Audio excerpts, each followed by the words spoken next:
Well, we doing this whole game or Mackett perspective again? I can't remember. I can do the whole game. It's fine.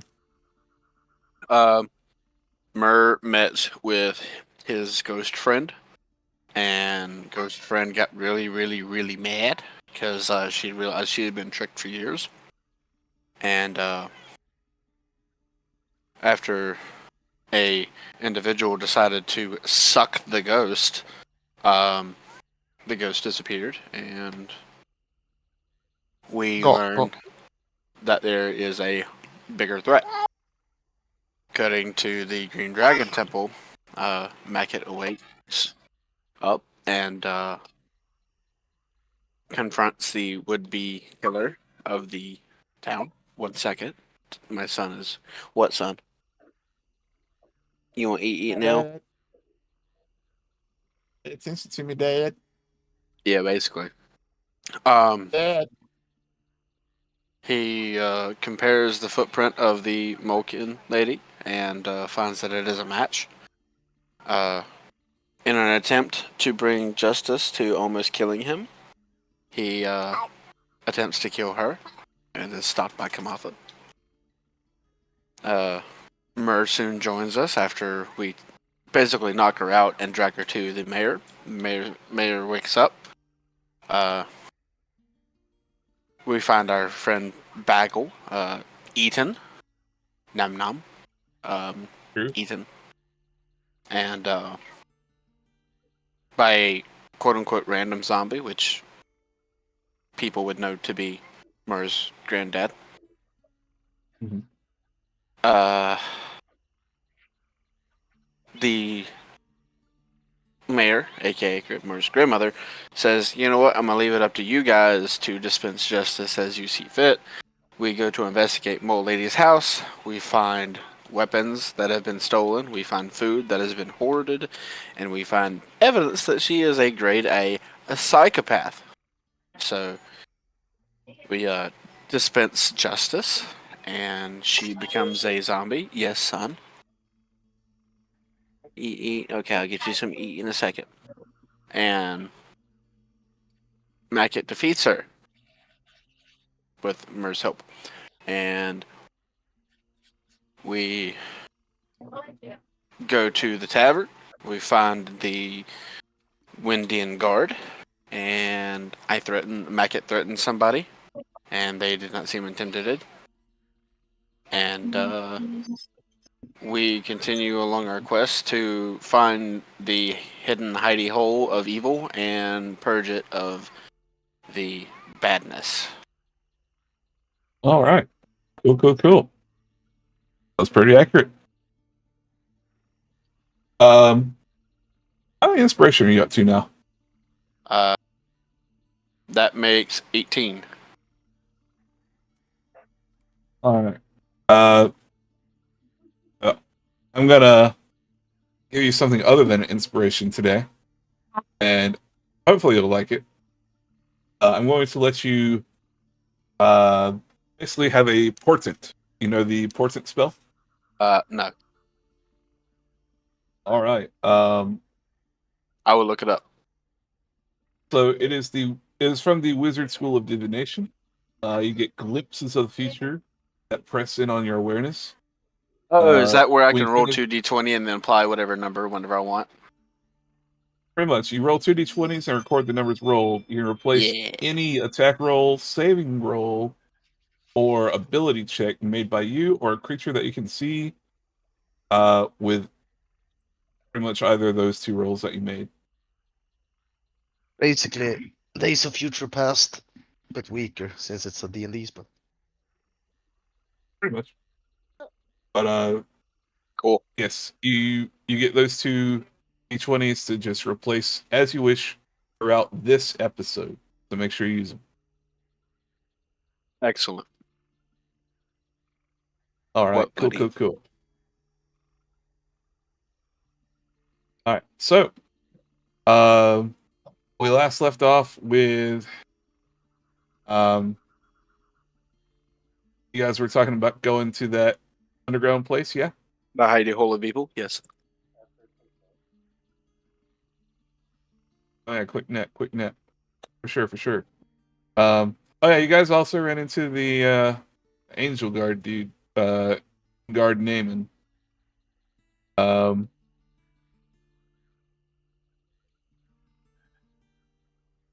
yeah, that's pretty much it. Buddy. Oh yeah, he was going to observe the surrounding area, casting divine sense and such like that. As you guys were chilling out for a bit in the tavern. What, Liam? Yes, I'm working.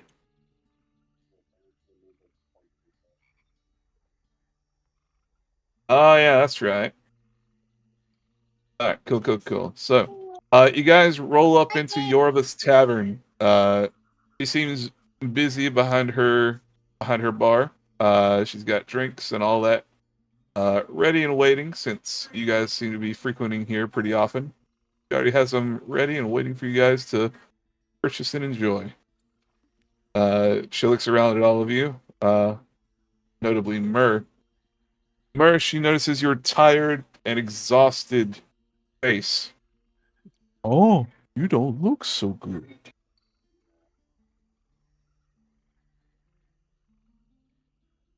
Well, ah, I have just the thing. Um, here, have this.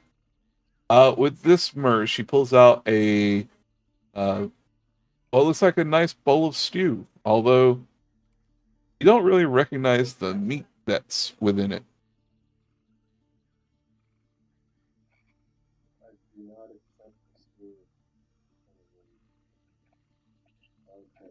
Well, very well. The usual fee is 5 silver, or 5 gold, excuse me. We're not in D&D land.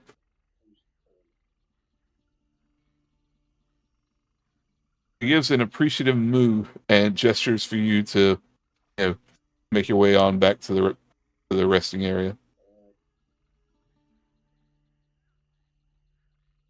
You settle down for a bit. Is there anything the rest of you guys do for uh, probably the next maybe hour or two that will take for him to lose his exhaustion? Um, I would like to inspect this wagon that is by the blacksmith shop that once belonged to the now dead shop owner. All right. You come across this wagon. It looks locked up tight. The doors are locked going into it. Uh, it has some nice fancy windows, made of glass and everything. This is a rather fancy passenger wagon. Um, I would like to pick open the door, please. All right, sure. You cast a glance around. Nobody seems to be witnessing your breaking of entering.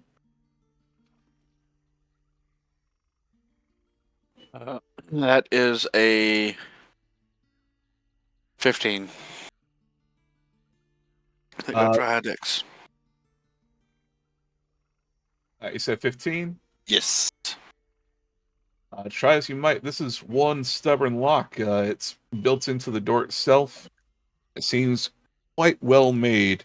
Very likely given, well, his good status as a merchant smith, and he's also was good friends with a smith. Um, did he live in the shop here? Uh, Thinking back on it, you don't really recall a bed or anything in there.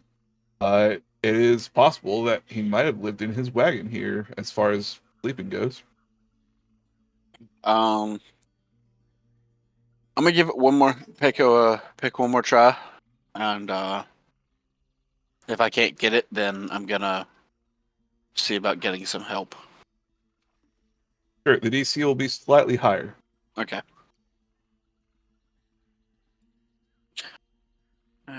Nope, not happening, Captain. That's a hot 4.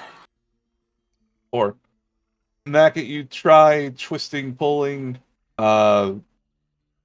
just your anger and impatience gets the best of you. You end up shaking your lockpick within the lock, and well, your hands start feeling numb from your attempts. Um, you do, however, recall that, well, his body is probably still out in the street. People seem to kind of just leave bodies laying around these days. I will go check it then. Sure. Um, Is a good. Sorry. I was gonna say I'm gonna use a stick to kind of poke around. Basically, not gonna trying to avoid touching it as much as can possible, but I'm gonna use other implements to kind of check pockets and shit. Sure, fair enough. You approach Shotmaster Everett's, well, unidentifiable body at this point. Uh, his skin, his flesh has started to age in the sun of the day. Um, you notice that much of the flesh has been eaten away. In fact, even some bones have been broken on, marrow eaten from inside. It's a gruesome sight. You do find shreds of clothing, pockets literally torn from their spots on his clothing, ripped and thrown to the side. Give me a perception check. Okay, that's 18. That's much better. Thank God. All right. Back to my normal rules. A glint catches your eye on the cobbled street as there is a small ring of keys just casually laying in the middle of the street. They are not on the person at all. I will snatch them up and I will return to the wagon. Very well. You return to the wagon, testing 1 key, 2 key, 3 key. The third key fits. After I unlock the door, I'm gonna call Naing around, and I'm gonna open the door and then jump down just in case there is a surprise waiting within. Sure. You open the door, you hop down. You feel maybe a little foolish, but at least vigilant as nothing happens. I'll take a peek inside. Looking inside the wagon, you see 3 different storage chests. They all seem to have a very similar lock each. Looking out the windows, you can see the village outside. Naing peers in, looking at you, keeping an eye on you, with a affirmative yes. And As you look further around in the wagon, there's rather cozy seats in here. In fact, one of the seats stretches along the entire side of one of the walls. Looks like there's a bit of a dent in it. Clearly, it has been used as a bed for quite some time. I'm gonna try those keys on those storage boxes in there and see what's in there. Sure. You try the first key. The first key immediately works. Looking within the chest, you see all manner of raw ore, different kinds of tools here and there. Some of them are chipped, some of them are frayed, some of them are brand new. Like not even a chip on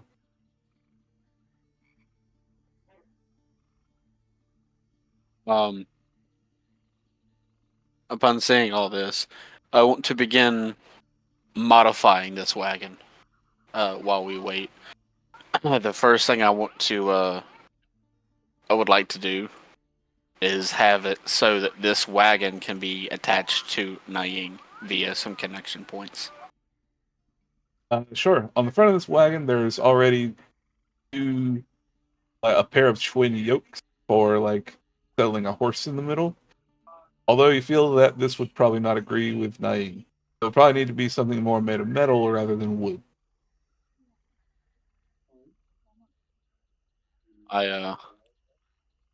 Yep, I will begin getting to work. Fair enough. You get to work. You're pretty fast at it. Forge is already hot. Where Scott was practicing early this morning. Seems that he still has a hope to at least work on his craftsmanship. You set off to work in no time. You have a matching set of yokes, but this time made of metal. The design is there, easy for you to copy, just in metal instead of wood. And I would begin test fitting them and confirming with him that they're, not obstructing him at all, and everything can be detached quickly if need be. Sure, fair enough. Go ahead and give me a quick profession roll, just see how successfully you do that part. Okay.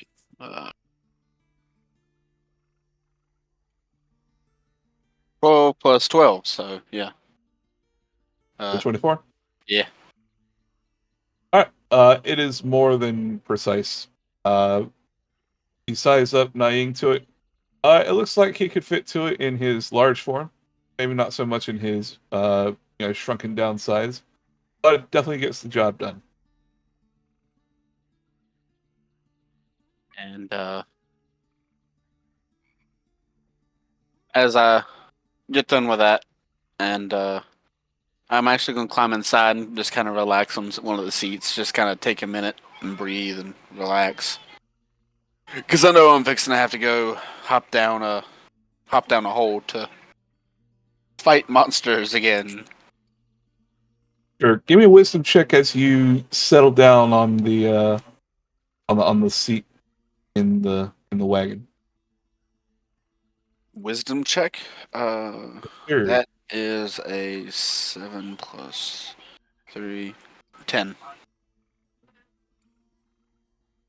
Sure. You settle down, closing your eyes, reflecting on what is yet to come. You search your mind, finding maybe some sort of semblance of a plan. Uh, Underground. Well, that's a positive. You're from the underground. Could be that hard for a goblin, right? With this reassuredness, you have advantage on your next fear save. Specifically fear. Yep, gotcha. So you're snoozing in the wagon for a bit. Hello and welcome. Hello, I am home. Welcome. We just got the recap done. Mur's gone to take a short, roughly hour nap to get rid of a level of exhaustion, and we're seeing what you guys are doing in the meantime. Mackett has decided to go and outfit a wagon that belonged to the shopmaster, who, well, no longer needs it. So he has outfitted that to be able to fit onto Naing, and I'll help. we're I've I will already say at gotten this everything. point, yeah, Well, I'll say at this you- point he's already like settled down and he's taking a nap in the wagon. Well, he got help from me when that happened. Sure, fair enough. I was here. All right. Vicariously. Fair enough. You had a watchful eye helping, I don't know, babysit Nying or something. He watched my back while I forged to make sure nothing crept up on me. Yeah, there we go. Because these weird zombies around, especially with their higher aggression. Well, let's just say the world's a bit strange right now. Alright, next player, let's get to Arthur. Arthur, Hello there. hello. Everybody seems to be settling down for a brief respite, getting ready for this journey underground. What do you choose to do? Where is my character, by the way? In the tavern, in front of Yorba. Oh, okay, there. Oh, or wait, is it here?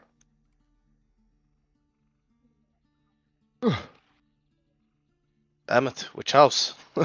Ah, there. um, did I do anything before or after I went to bed, or? We didn't go much further past when you left off, so Yeah, you guys met a bird guy. He's like a bird guard from Camelot. I don't remember how many of you or not, but anyway, you guys met him. He's here. He's looking for the source of evil magic. Um, Other Okay. than that, you guys walked into the tavern, Yorva's tavern, and she has drinks and such prepared. Do we know about the underground expedition? Yes, all of you are aware that you will be venturing underground as your next expedition of sorts. Oof. Arthur shivers at the thought of returning once more underground. A bit traumatized from the Golden Skull skeleton escapade from the last expedition.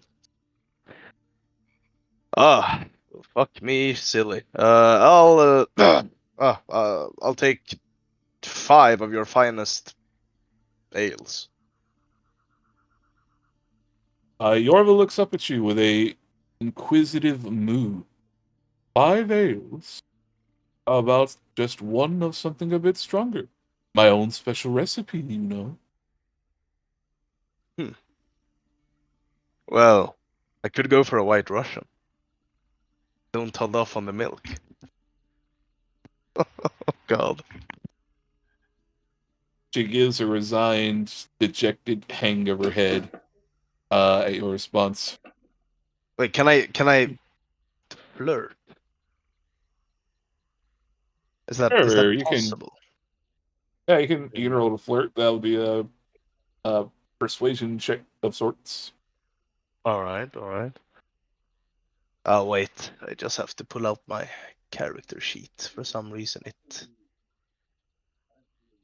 closed down.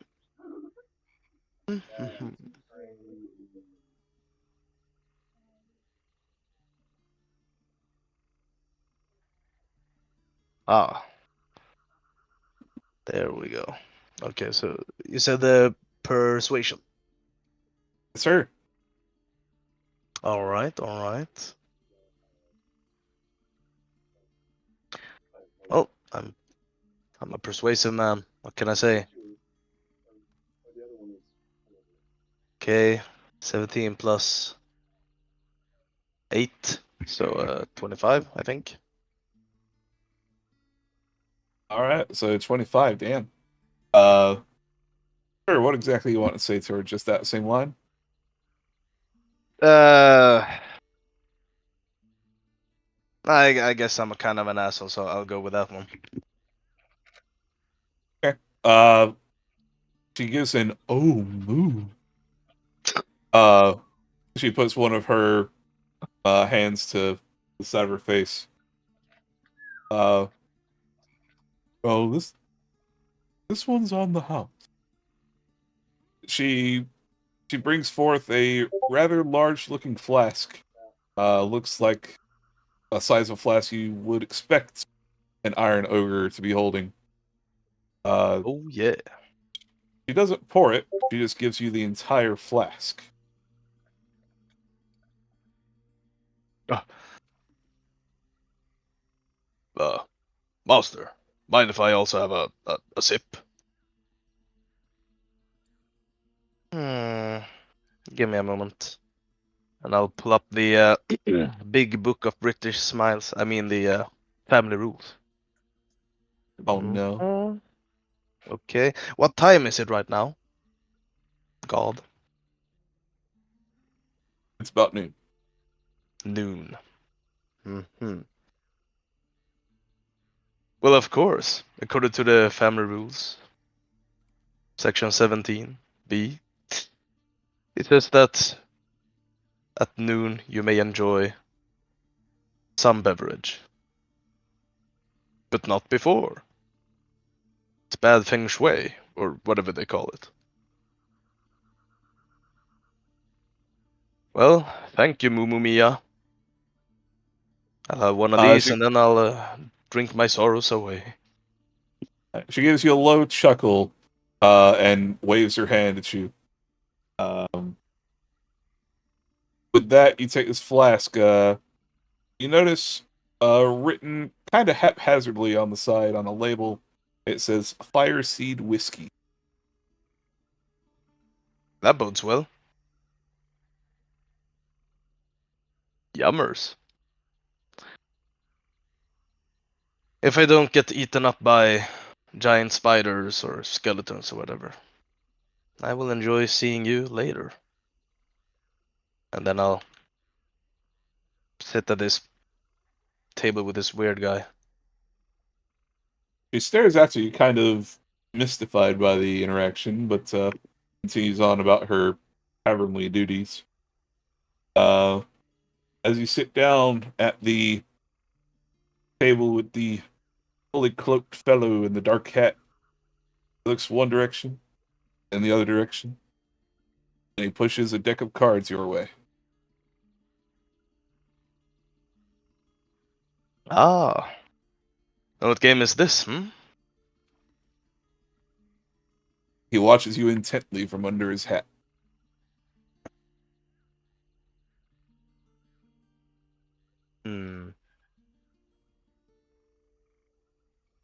Well, since he doesn't seem to be doing anything, I will be trying to discern what he's trying or awaiting me to do with this deck of cards specifically. I can give you an investigation check Sure. or an insight, whichever your preference.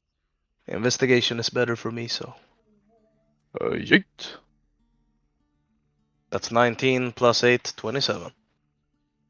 All right. You feel that he wants you. You feel like this is some sort of code, as in a way to engage in conversation. It seems like maybe he's wanting you to take a card.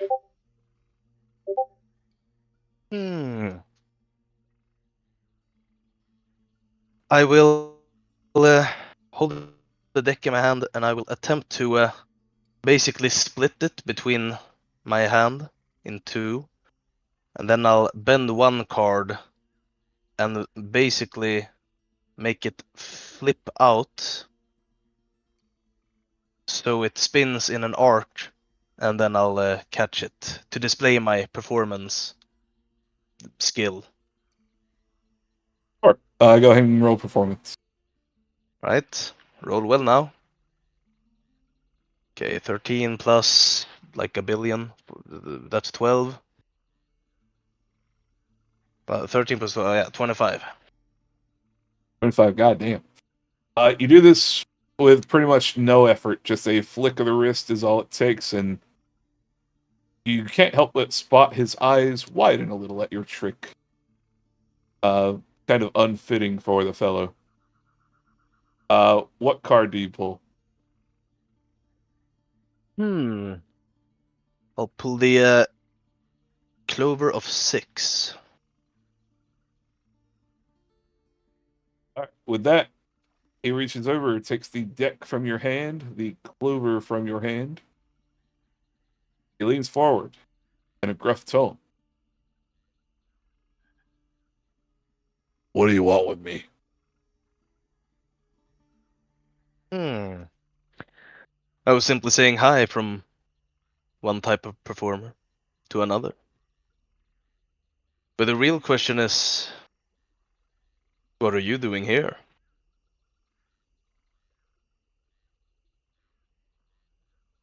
He looks left. He looks right. He leans forward. Well, I paid some bloke to do a bounty for me. However, seems he got chalked up to the cadavers. So, I'm looking for a new man to take the job. And I'll pay twice as much. I see. I'll look backwards. Does it seem like my companions are listening in?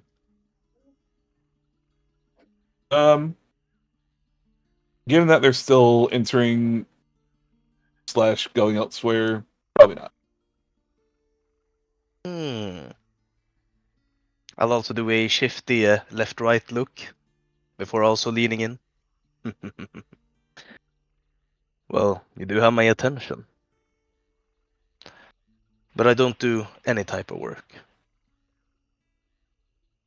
I do need some slight just cause before I can accept the offer. All right. Well, here's the thing. His voice cuts short. Arthur, are you still wearing the crest of Rubinstein upon your garment? Of course, I am always displaying it. With that, he closes his mouth. He sits back in his chair, lays against the wall. He tips his hat down.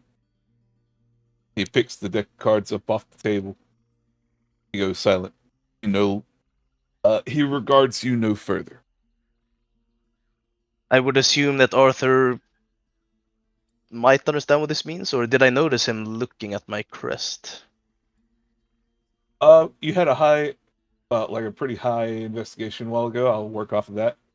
Alright. You notice his voice cut short the moment that he spotted your Rubinstein crest.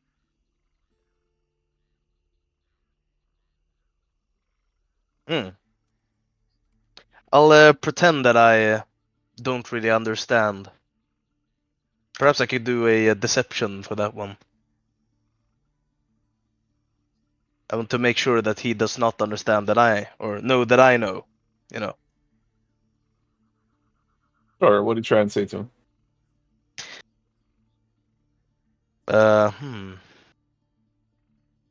Ah. Ah, well, yes. I am indeed a nobleman, but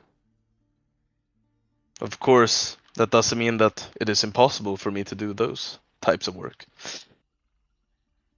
But I assume that you need someone a bit more low profile. I can understand that. I'll take my leave and hope you'll find someone else to be able to do your job. Sure. Give me an insight check as you lose your conversation.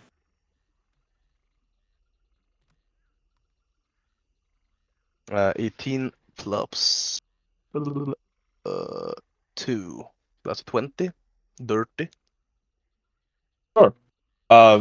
As you close your conversation as awkwardly and quickly as it ended beforehand, you can't help but notice that his eyes went from a fascinated and intrigued sort of look to now one of a deep-seated hunger.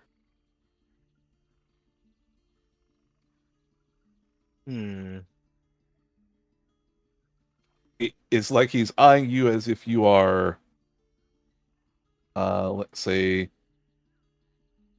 the best piece of meat he has seen in a long time. Oh god. I thought he was trying to kill my brother. But he's trying to kill me. I Oh, will. working off Yeah. that same insight. Like, did you already know about the plot against your brother? I don't remember. Like, as a character. I don't think so. I might Okay. have heard that someone was trying to hurt him, but I didn't know of a plot, maybe, to do it. Fair enough. As you were, what were you saying? Who? You. Me? Oh, What were you did I saying? cut off? I interrupted you by accident. Oh, no. No. So I was saying I didn't really know of the plot. Could you explain it, or does Arthur know? I don't think Arthur knows. I think they kept it from you. Okay, but do I understand with my insight investigation that it is not me that is eyeing, but my brother? You understand that his eyes are darting between you and your brother, which is standing right behind you. And he's just looking at you as if you are, well, it looks like he's just won the lottery almost. I look at him with a slightly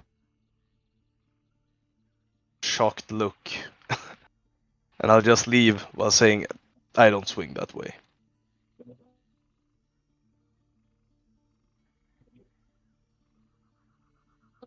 Sure. Almost like a haunting dagger, you can feel his eyes upon your back. That said, you get up.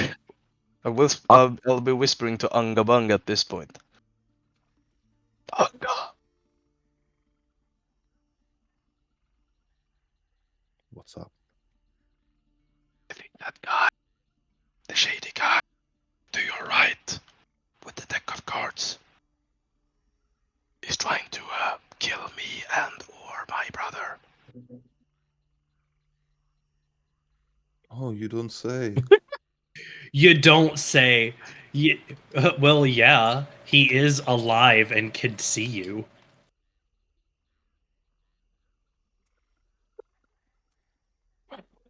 According to the family rules, that's a bad thing. And so, in accordance to section 1B, paragraph Oh my 4, god. Yeah. And now I you have know to. why he wants to kill you. It's time for summary execution. But I think it's kind of bad days to do it here in the tavern, so let's take him out to the woods and put him down like all the other, okay? Okay, fucking fuck. And since you are a very strong and very hungry man, I will allow you the honor of capturing him so that he may face justice.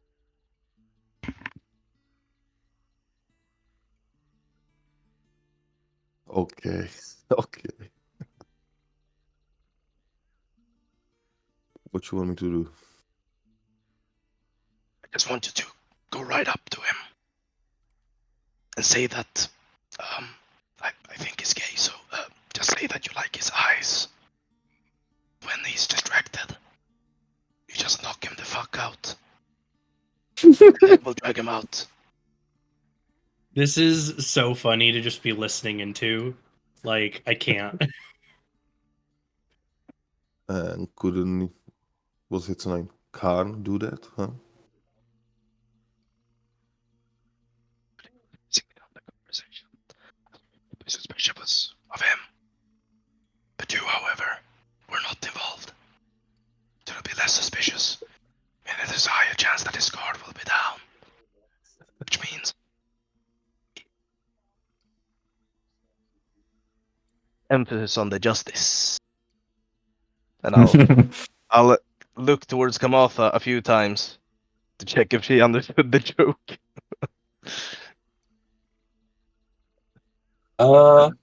Unfortunately, she's not joined us yet. Yeah, I know, but still. Then she understood the joke. Wait. I got this. I got this. I'll be Kamatha. Fuck you, Arthur. Nailed it. Nailed it. Woo! Yep, that's When Kamatha. did you join Kamatha? What the hell? You hear the Discord sound even. It's like when who was Angabanga during the fucking funeral? Me. Yeah, Oh you were like, Goddamn. yeah, fucking fuck. I need some meat. Fuck. No, wait, no, I was that, like, yeah, no. Angabanga is with us. I think specifically that was Mackett. That was Trent. Trent? We go Yes. Wait, what? back. We go back and forth impersonating Barthagor. Right. No. See, Trent just got back from trying to let Loki in. Loki's an adorable baby, and I love him. I need to go see him soon.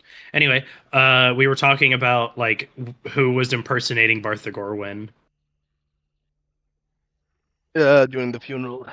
Yeah, during the End funeral. of like chapter, whatever. Oh yeah, that was me. Yeah, I did that. Yeah. Yeah. All right. I just forgot. So, I so regularly pretend to be Barthagor. Continue. Sorry. very good. So to reel things back in and give kind of a summary of Arthur's hour, whatever this is. He is on the tavern owner. Gets a nice special drink. Does enjoy it with a person and realizes this person wants to kill him. And now he's begging Ungabunga for his life. Ungabunga, we will go ahead over to you. What you want to do in the hour or so? I'll just Oh, the hour. Yeah, Am, you get roughly an hour while Mur is resting. yeah, but don't I have to do the shit that just the Arthur wanted me to do? That's up to you, buddy. You're a Oh. free person. Okay, I'll go with Arthur's. My plan, right? Arthur's request. Okay. Excellent. Don't forget to act gay now. So shut the fuck up. I already Oh, cutie. already regretting that. Okay, Oh, I'll no. just So this is Dorothy now. I'll walk up to the guy with the words "Excuse me, sir," and I'll be like, searching myself, like I'm looking for something. And as soon as I'm getting close to him, I just fucking smack him in the face, like punch him real fucking hard. Oh my god. Roll an attack roll. Okay. Jesus Christ. You just imagine this shit. He's like walking up full fucking arm, like, oh, Fuck. excuse me, sir. Yeet. Eat It's and a fucking surprise. hit the wall. It's a surprise attack, so roll with advantage. So roll again. Okay. Come on, game. Don't fuck me up on this. Alright, we'll see you in a few minutes. Bye. You That's have a better. pretty high bonus. Attack with like my sword. I'm gonna smack him with my hand only. Yeah, you Like- can use your hand. Just apply strength, but not proficiency. So 14. All right, 14. Yeah, he wasn't paying very much attention. He tips his hat up, looking at you as you flop over in your boots. Next thing he knows, he's being smacked across the face with some rather hefty-looking gauntlets. Roll damage. And what's the unarmed damage? It's going to be a D4 plus your strength. Okay.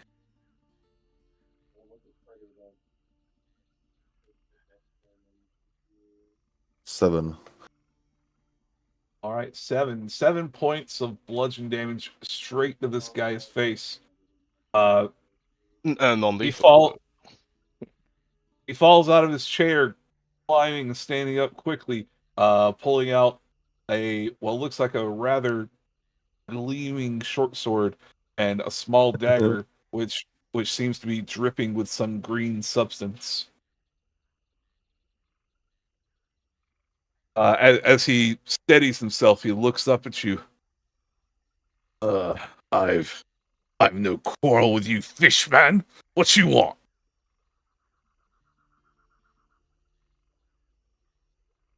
Yeah, but you have a quarrel with my friend, so too bad, baby. Too bad, so sad. Hate to hear it, bro.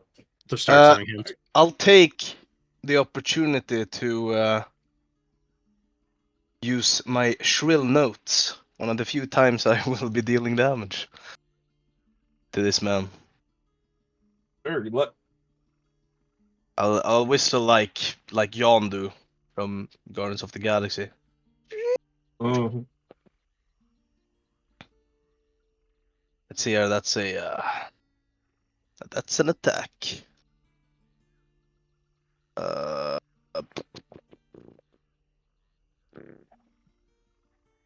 Okay. That's like charisma plus proficiency. That's plus 10 to whatever I roll here. Oh my goodness. I will use my luck feat to reroll that shit. Or lay on the cheese. You choose the luck That's too? way better. Yep, it's really good. Okay, so that's 23. That's a 23 hit. 23 does indeed hit, yes. Excellent. That will be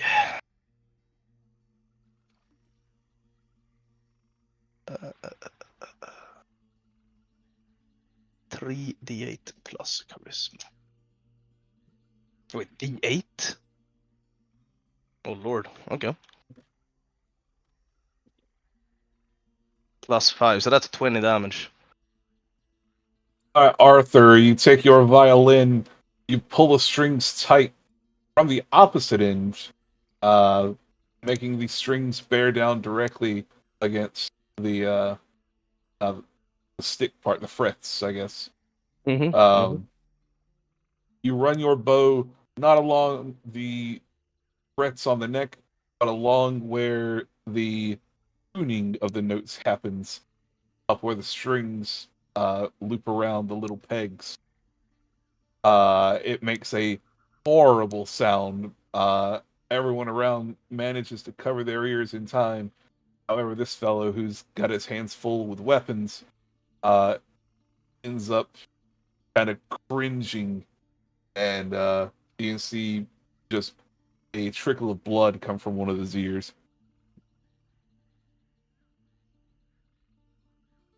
Oh yeah. Oh, you're in league. You're in league with them. Ugh, God. Why would anyone work for this? Damn mercenaries. With that, Bunga Bunga Arthur, you can see his eyes focus just for a brief moment. They seem to almost shimmer with guile. The next moment, he vanishes. All right, Arthur, what's your AC? 17. 1738. Let's see here.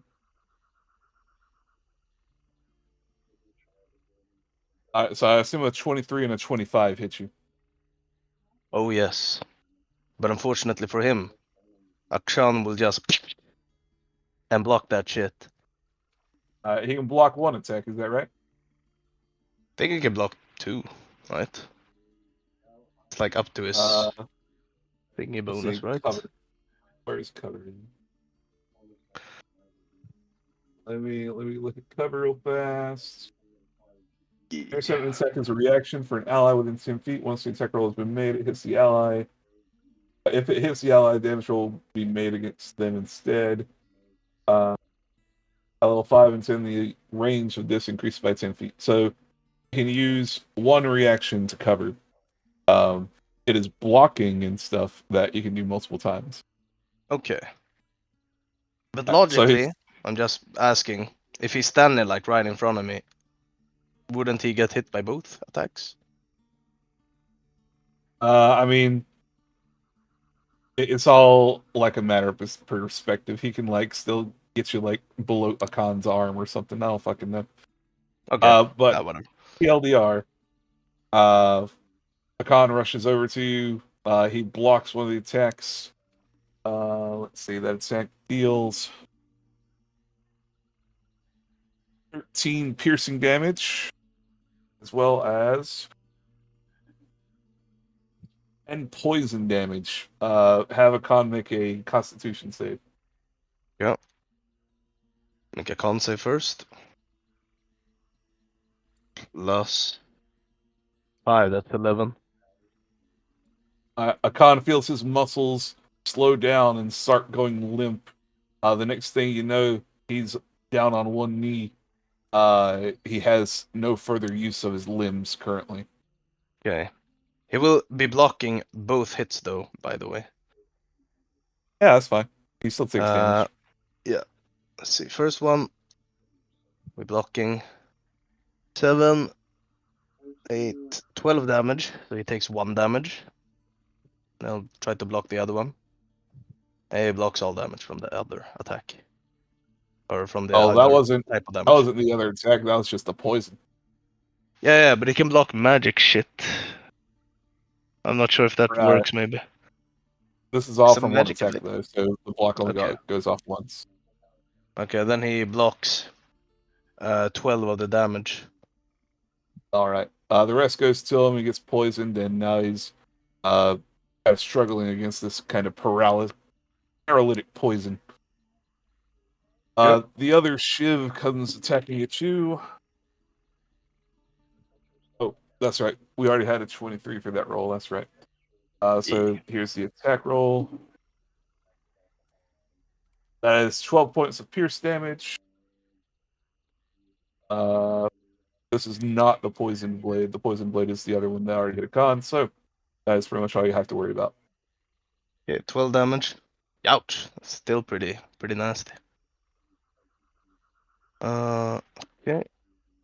All right. So as he finishes his attack, he prepares a second round of attacks.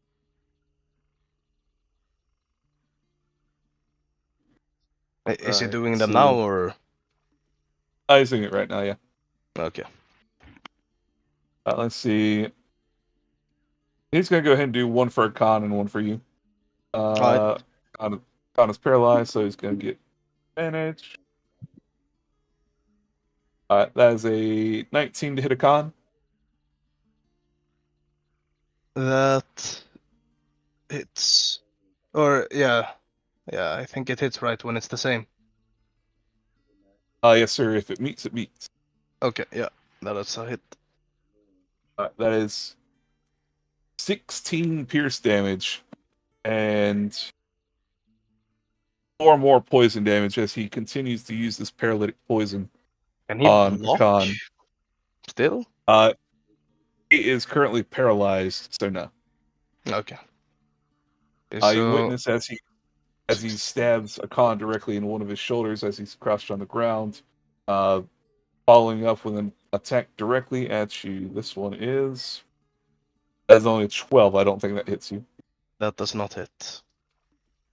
The other swing goes wide, missing you completely, although your buddy Khan looks in quite a awful state. Is at this moment he's going to use the rest of his turn. He looks from a Khan up at you. This blood-crazed hunger just deep-seated in his eyes. I'll be back for you later. The next time, I'll have the guild. With that, he's going to use his full movement to rush out of the room. Attack of opportunity from me. Sure, you can try. I do have a shitty sword. Go for it.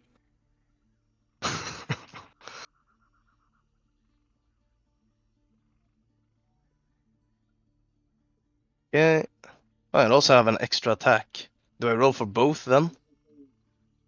No, attack opportunity is one attack as a reaction. Okay. But I said this. Yeah. Okay. Yeah. 8 plus 8, so that's 19. Jesus, a +8 to hit with a sword? Holy fuck. I have 5 decks and 3 proficiency, Oh, and I wow. am proficient. Pretty good, damn. Yeah, you do catch a slash across his back. Roll damage. Ooh, nice. What's this? Like a fucking D6? Ugh. Okay, and plus 5, so that's 7 damage. Woo. 7 damage as you slash through his cloak, cutting it completely in two. As he runs away, there's a streak of blood trailing across the floor. His cloak now flies as a pair of cloaks behind him. He dashes out the door and out of sight. With that, he'll use his bonus action to stealth. Hmm.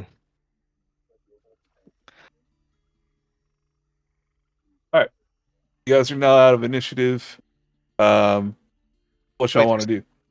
Oh, yeah, I'm catching up to him. Sure, you can run outside. Give him a perception check as you run outside. I'll scream for Angabanga to join us in the fray. Seems as though we underestimated him. He was much more powerful than we thought. Sure, you two can both search around for him if you want to. Angabanga, get I over will. here. Khan is paralyzed, right, because of the poison. That's right. Akan is paralyzed Okay, inside on the still ground. chilling then. So let me stay with Akan. I can cure his poison. Alright. Well, I run like here, and I'll use. First, I will attune. That's a success. And now I will be using Song of the Fae. Which means that we will turn into pixie versions of ourselves, so that we can fly and we're tiny. And get a bonus of +4 AC.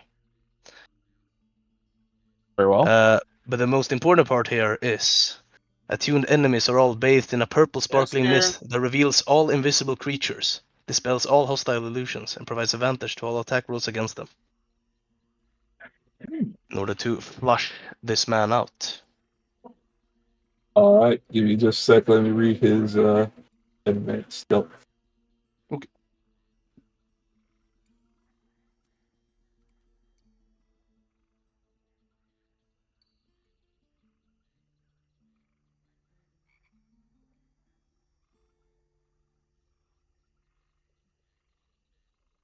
All right, no, that doesn't counter it. So, yeah, your song works.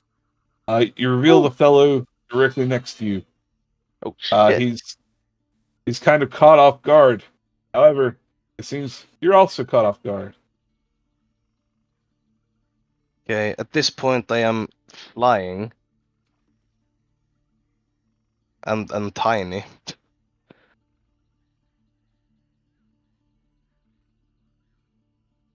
Okay. Wait, You're how did you flying do tiny. this again? Ah, like this. Okay, I will be flying above him, so he can't reach me, hopefully. All right, you're using your movement to go up. Yeah, and I will be basically screaming, and I mean, this guy is emitting a purple sparkling thing around him right now. Is Basically like fairy is going fire. to take an attack opportunity against you. Alright.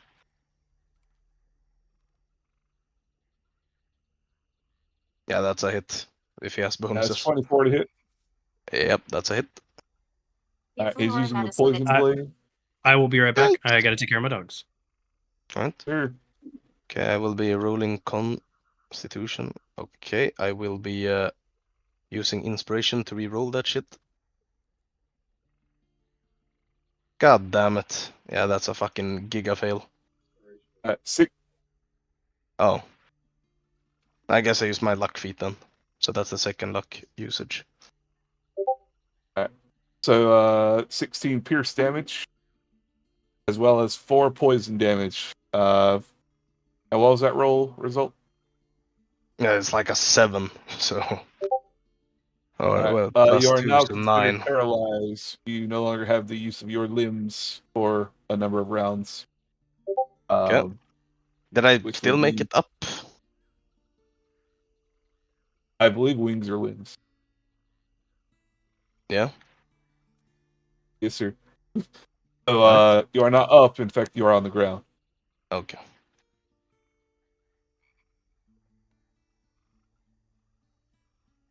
I Well, said, out of my basically, be way.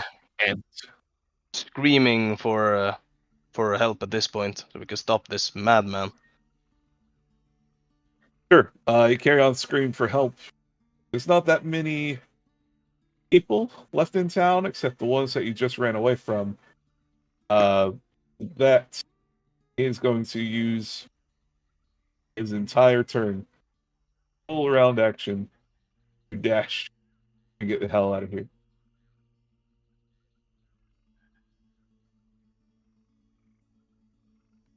Stop that man! Somebody!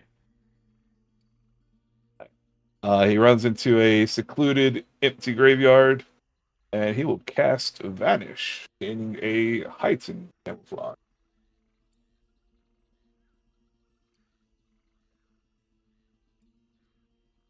This point, Arthur will be, like on one knee, trying to regain mobility again. Sure. From the sky, there's a fluttering of wings and a very quiet crash next to you. It is the Windian Guard. He comes over to you, a holy power resonating from one of his hands. He touches your shoulder, and you feel the effects of the poison subside. Ah. Thank you. Ah. Did you get a good look at him? You really shouldn't fight with assassins. They're not the best sort. They always Well, play of unfair. course. Well, of course, but I couldn't let him assassinate me. And so I had to fight. At this point, I will be casting soothing notes on myself in order to heal me. Fair enough. I'll be playing As the all this Ocarina of goes Time, down, basically. as all this goes down, Unga Bunga, you're inside tending to a con, right?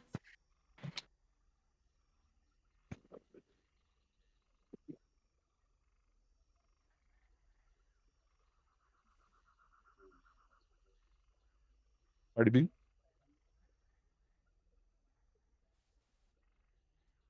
Healing rituals. You cannot hear me again. Holy fuck. Yeah, I couldn't Can hear you you, hear me? buddy. I'm sorry. Okay. Okay. We are resting, and since we are resting, I can use my rejuvenating rituals. So healing rituals. Fuck that word. It's called healing rituals from now on. At this point, I Fair will enough. be just making my way back to the tavern. So it will cure curse paralysis or or poison. Sorry, That was That's cute. poison it is. He's poisoned, right? Yes, sir. He's poisoned and paralyzed. So, but curing one typically gets rid of the other. So, All right. Unga Bunga, as you concentrate on this magic, you set up candles, small small little piles of smelling salts around. You take some herbs from your herb pouch and brush them over the wounds. Within no time, Akan is feeling quite recovered and back to his normal self.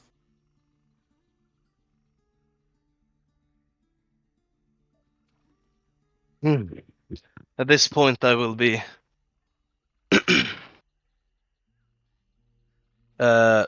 healing and basically topping up anyone who was damaged. I won't roll for that. I'll just do it. All right, fair enough. Who the fuck was that? Ugh. Akan will be Just like, here oh, Jesus. on the stove still. Why? I have no idea. But that man was very powerful. What the hell was he doing here? Trying to kill me and or my brother.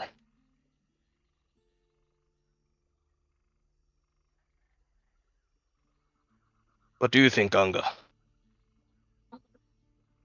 I don't know. I think everybody wants to kill you and or any member of your family. Well, indeed. Our top-notch beauty, handsomeness, intelligence, And strength, and courage assholeness. does make people jealous.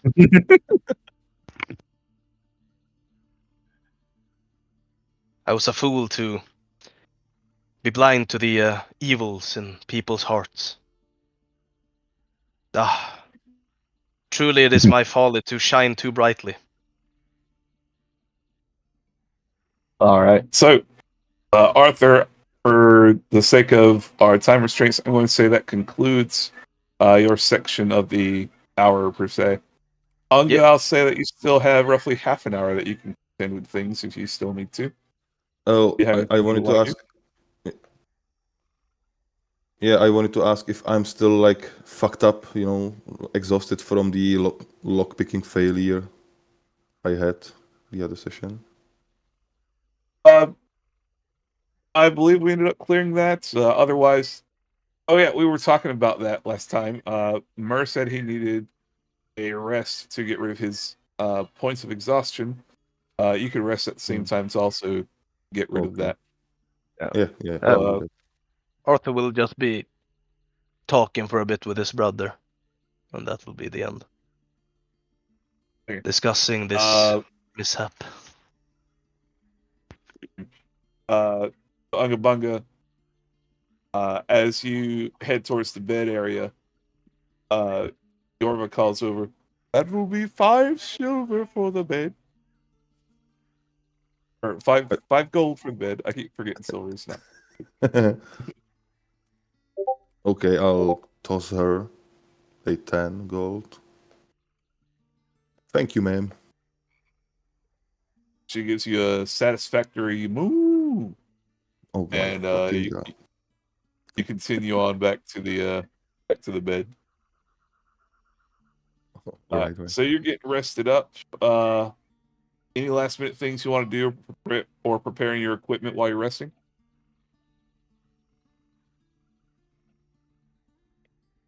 I'll just check, like, if I'm having a potions and stuff on my belt ready for a combat. If not, I'll refill, blah blah blah. Yeah, and then go rest. All right, so you're getting your belt filled and ready with potions. I'll ask one more thing. Are there any like uh maybe a quick magic item you want to make or anything with the Arcana enchanting skill? I know normally we do that with long rest, but I would allow it for here. Well, I have, I think, everything I wanted to have. The three coins enchanted, so my mana pool is pretty low. I don't wanna go any lower. So no, I'm All right, just ready. sounds good. Understood. Good job, man. All right, we'll get over to Kamatha. Kamatha, uh, Yes. you wander into the Yorvis Tavern with pretty much everybody else of the party except for Mackett and Sherman. Mackett and Sherman are working outside on a kind of a caravan style wagon that they are, quote, not stealing, quote, Mm-hmm. from the dead shopkeeper. Um, as you come in, there's kind of a scuffle with some thief-looking dude, which you've seen sitting at the table on the far side of the tavern before. He manages to make an escape after cunningly stunning his enemies and vanishing out of sight. Uh, you have roughly an hour before the rest concludes and you guys are off on your adventure to the underground. What would you like to do? Um, I guess take a rest. All right. You would like to rest and recover mana and such like that? Mm-hmm. All right, cool. You want to do that for the whole hour or just a half hour? Just for the whole hour. All right, cool. Uh, while you're resting, you can still participate in leisurely activity.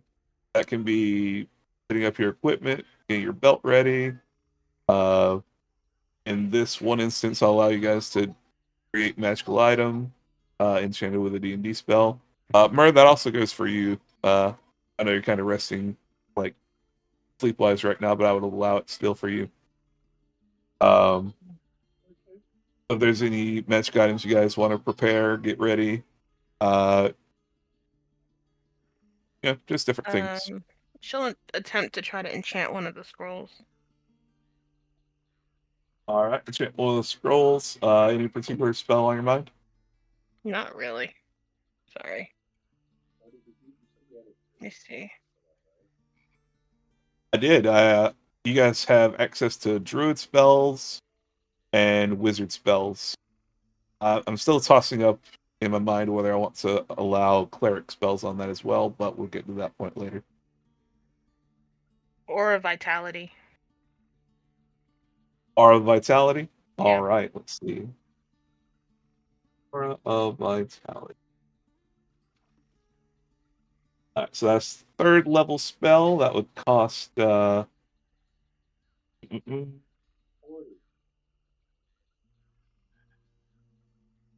Oh wow, is it 40? Damn. All right, so that would be 40% of your mana pool. Is that something you want to give up? Not really. All right, cool. Let me look at something else. No worries. You can take your time with it. You have plenty of time. After I kind of sit and reflect for a minute after I get done with the whole name thing, I want to make my way to the. Sorry. In. Sorry. You want to make your way to the inn while this is going on? Yeah. Okay, okay. Um. I assume Sherman would be coming with you since you're basically the only one up there. Yeah.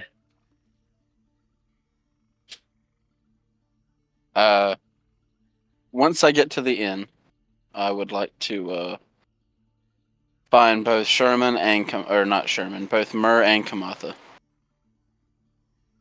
Sure, you come across Mur. He's napping? Question mark.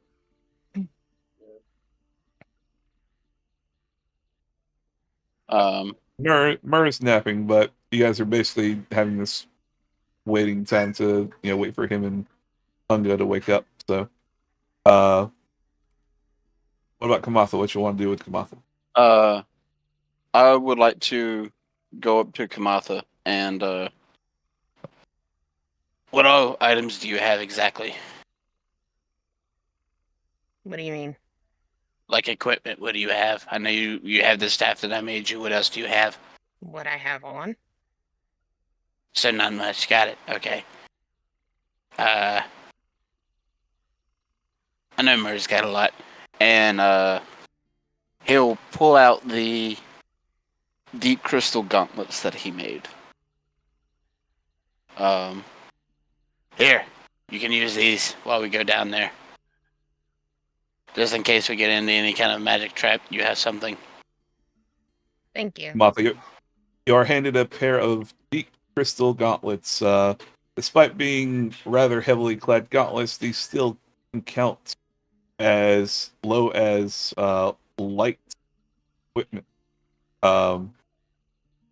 So this is lightweight gear, so it doesn't hamper any of your dexterity or anything like that. Okay. Whenever you are struck with magic, you absorb one charge of whatever magic type that is, whether it be fire damage, frost damage, etc. And you can use, do we say bonus action or action to expel it back? Bonus action. You can use a bonus action to expel a charge of it to fire that element back. Now, 1d12 damage. Yeah.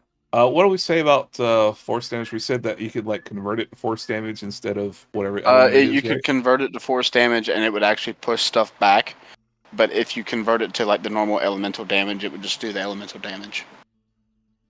Right. So you have the option of turning it into force damage rather than the elements of the creature that you're fighting. So it makes it useful for oh hey, I'm fighting the fire elemental. Well, I don't want to reflect fire at it. Let me use force. But it'll be 1d12 of damage. All right. Might have to write that down for me a second. No worries. Mac, can you get that typed up for you real quick? Yes, can. Thank you. And I would turn back around to Sherman and here are the bombs that I've been promising. We might need these soon anyway. Aha. And I would hand you 15 small bombs. What, buddy? I will put them in a small pouch on my belt. Nice. Just for clarity's sake, what's the damage to these bombs, Mackett? They are D8s. D8s, nice, Yes. nice. That is Are excellent. we doing those as thunder or fire damage? They are thunder. Fire within 5, thunder within 10. So if they're in the 5-foot area, they're fire. If they're in the 10-foot, it's thunder. All right, cool. I also want to go ahead and kind of homebrew that. If they're in the 5-foot range, that's in the fire. They also get hit with the thunder, so that's 2 separate damage sources. Okay. Dope rope. Love to hear it. I do need to put that down though. Yeah, just additional perk for being accurate.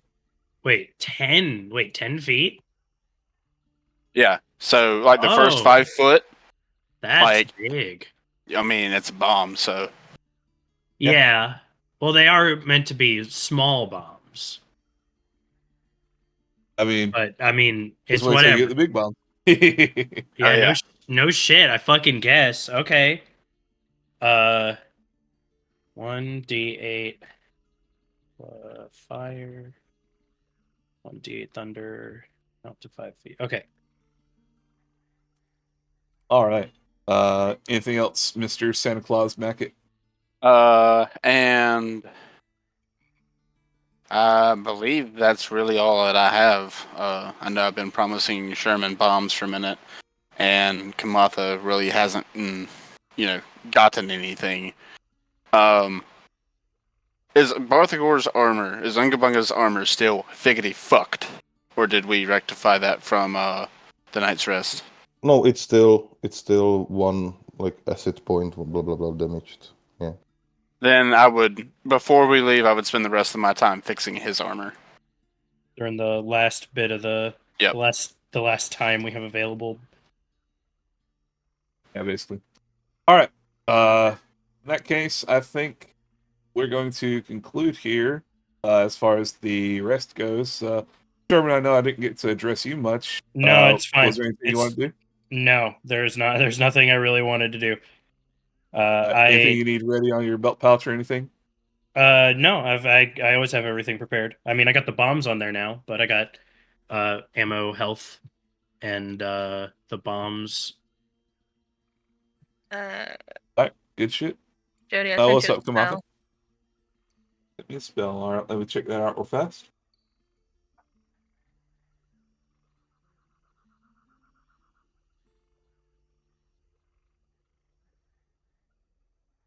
Oh, that didn't go correctly either.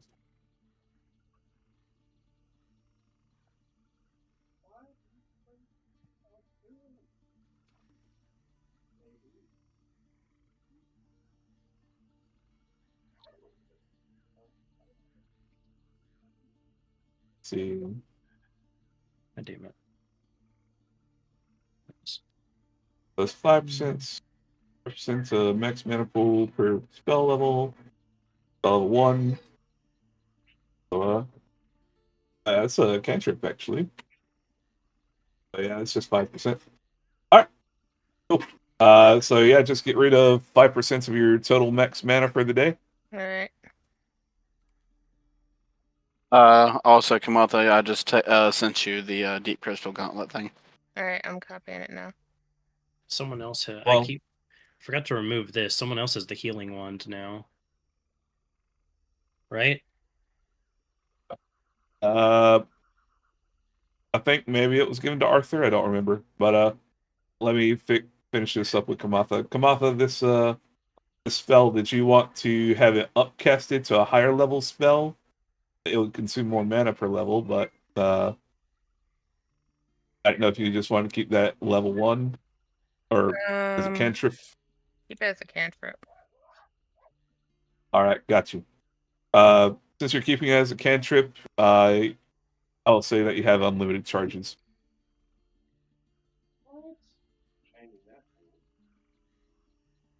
Hell yeah. Hey, we're changing and evolving things. It doesn't make sense to give up 5% of your max mana pool for both a level 1 or a cantrip. So we'll say that the cantrips can be cast unlimitedly. I'm going to go ahead and edit that in the book while I'm here.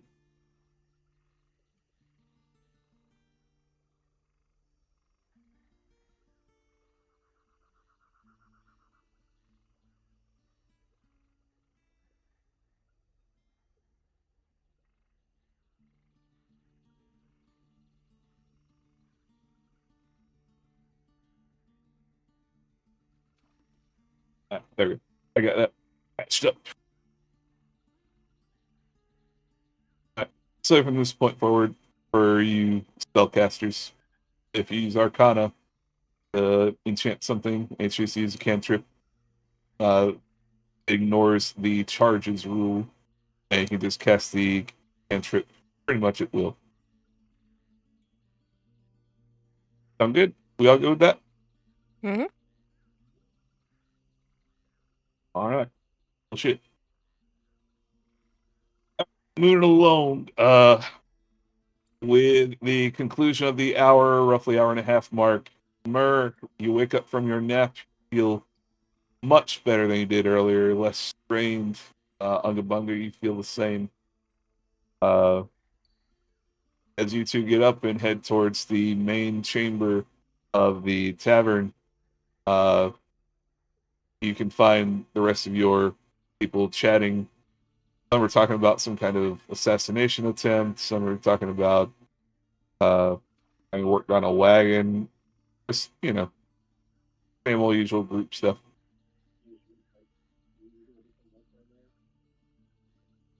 This No, oh,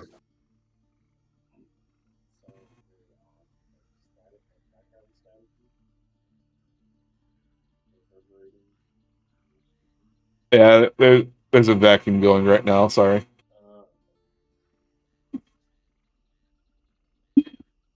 I'll try and bring it closer to me, so maybe that'll help. It is not helping. Don't worry about it. But anyhow, you enter the main chamber with your fellows, and they're all just discussing among themselves. Yeah, thank God that's over. All right. The Windian guard comes in and says that he has pretty much located the source of the evil.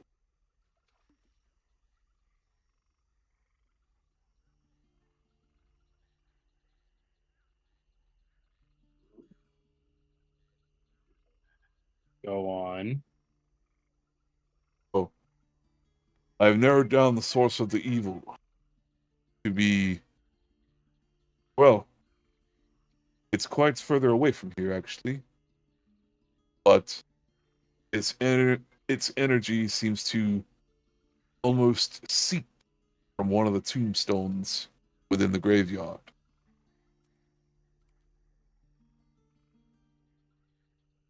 Right this way. With that, he marches out very, very guard-like, very militaristic. I would follow him, and I would have a my crossbow out with an explosive bolt. He leads the way, guiding you all towards the graveyard. Once seen as a site full of horrendous ghouls and villagers brought back from the undeath. It is right here. With that, his sword kind of shines with a radiant light. He points it towards a rather recently upturned gravesite. Murray, of course, see that it's none other than your grandfather's grave.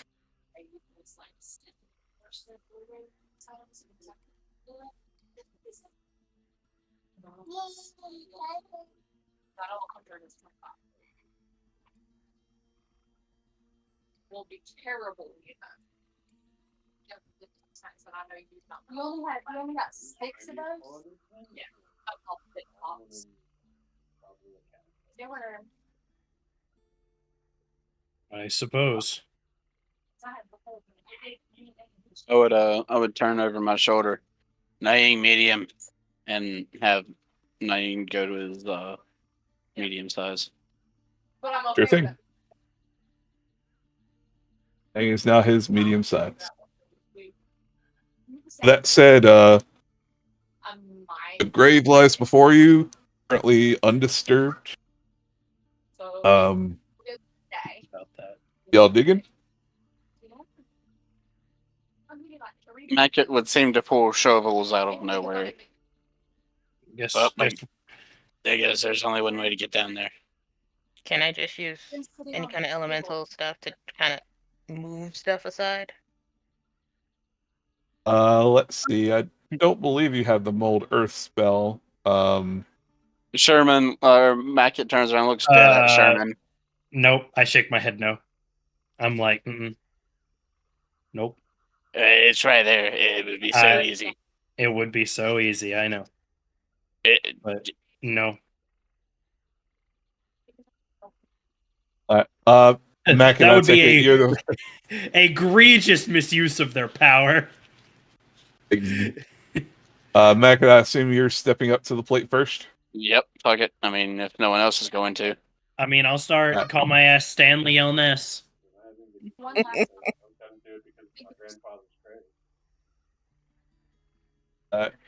Wait, this is well, your granddad's grave? I'll hand the shovel to you. Like you desecrated. Last time, did you take the? all right. So, pretty much at this point, I just need to know whoever's digging at it. Oh, I'm not digging. All right. I mean, once the first bite of shovel goes in from Mur, I'll start moving shit too. All right. Mur, as you approach the grave, you give kind of a solemn nod. It's kind of the last respects to this Please don't not tell me. unearthed grave.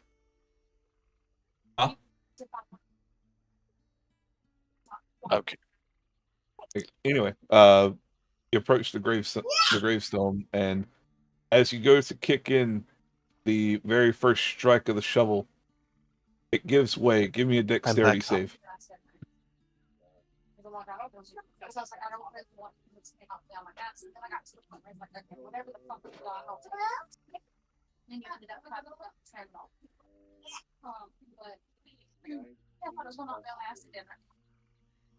But 19 plus 3.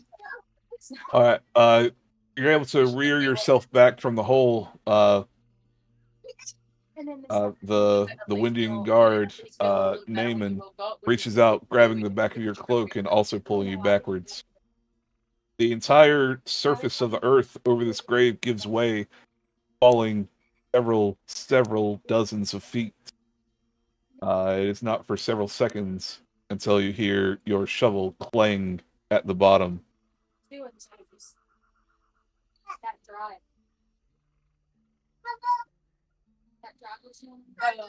Yeah, having to drive your car all the way there.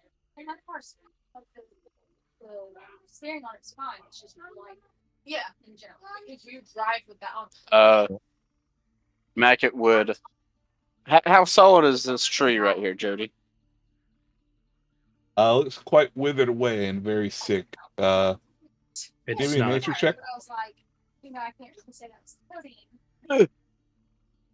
If it looks like shit, then I want to test the fence rail. Sure, you can test the fence rail. Give me an athletics check on it. Okay, that is 12 plus 15. Oh shit! Hold on. Ah. There we go. 15. You give a tight tug of the rope on the rail. Assuming you're attaching a rope, right? Yeah. You give it a tight tug. Give me a survival check to check the wellness of your knot. The railing itself seems pretty sturdy. Survival. That is 17. 17. You feel quite confident about the knot that you've tied, and even under observation of the rest of your crew, they don't seem to have any criticism over it.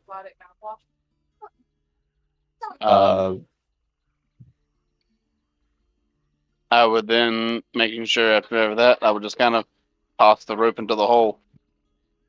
And all right, you toss. Go ahead, sorry. All right, who's first? All right. Just as a kind of grasp of the situation, you toss the 50-foot length of rope shortened by 10 foot for the distance from the railing. You do not hear the coil of rope hit the bottom. Well.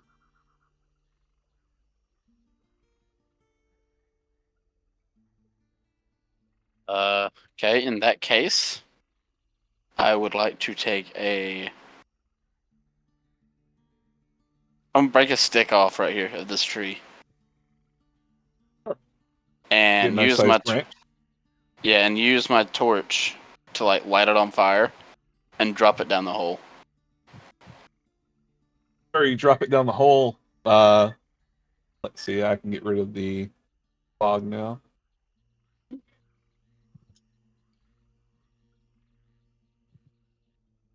You drop the torch down the hole, it descends what probably looks to be about 60 feet. So just, a rough, maybe, 20-ish feet away from the very last inch of rope.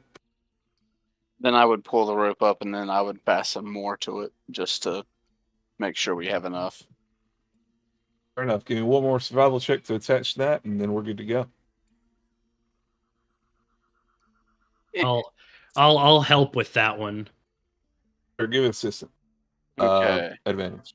Thank you, because that was gonna be a 7. Instead, that is 18. 18, that's more than good enough. You make some strange errors. It's kind of weird tying a rope to a rope. Sherman offers his bounty hunter skills and skills of the wild to help you. And after that, I chuck it in, and if no one else goes, I'll be the first one down. Sure, there's a resounding thud as the rope hits what is clearly a stone floor. It's quite dark down there. However, with your goblin vision, you're able to see the floor in the far distance. Yep. And with that, woo! Yep, that'll be athletics with advantage, please, sir.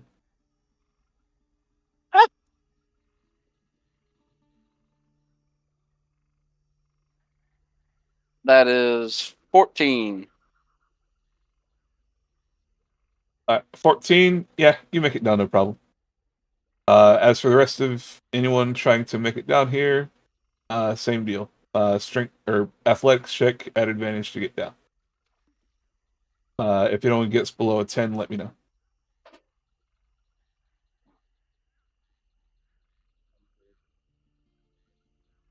You can continue on down.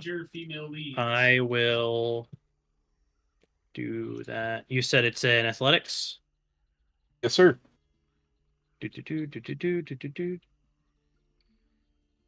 Athletic. I'm not terrible at that.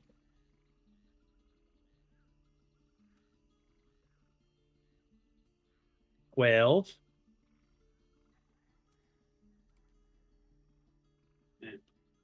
Oh, that's higher than 10, so you're good.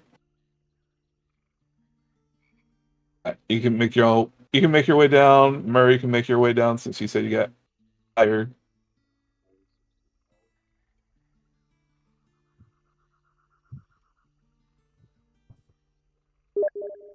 Yeah, that's good.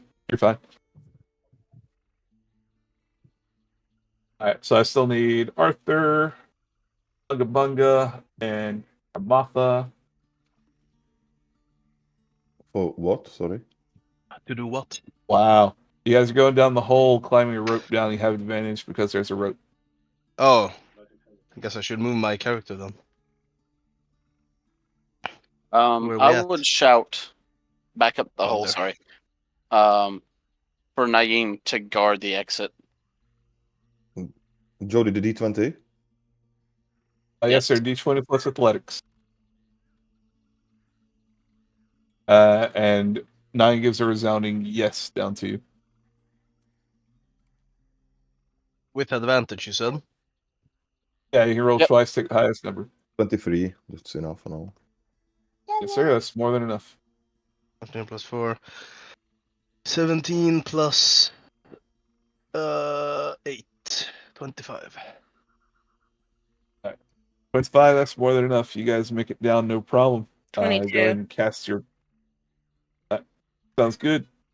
Go ahead and cast your characters into the abyss. I ain't opening Tailspire. It crashes my computer every time.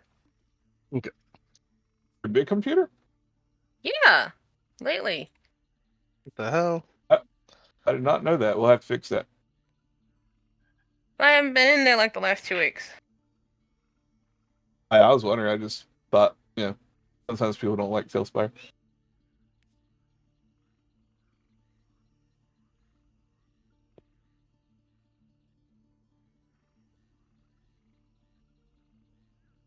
Try running it through the Thunderstore and join in.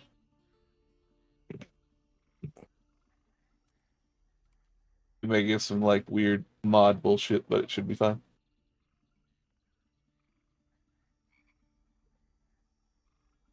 It's kind of difficult to get in the hole with the camera. Oh yeah. You got to pull the I pulled the green one. slider down. Yeah. I have I mine did. set to 4.5 tiles, and that helped me. Oh, that's a long ass corridor. Or catacomb corridor. Yes, sir. Catador. Alright. So I just need. I'll go up and get Kamatha's character.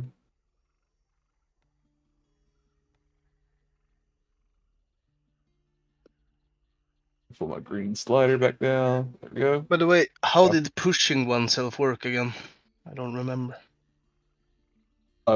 Pushing is basically re-rolling the dice and taking the higher number, but you gain a point of exhaustion for doing so. Okay. All right. As you all settle down to the end of the rope, you notice that with your presence,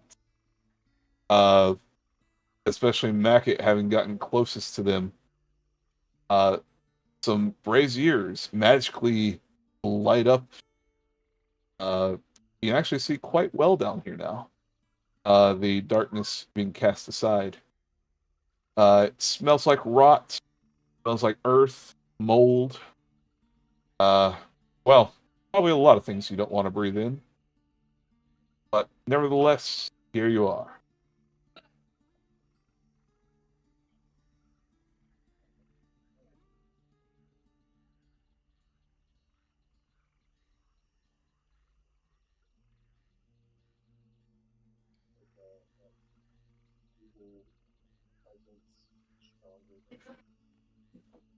Oh, absolutely.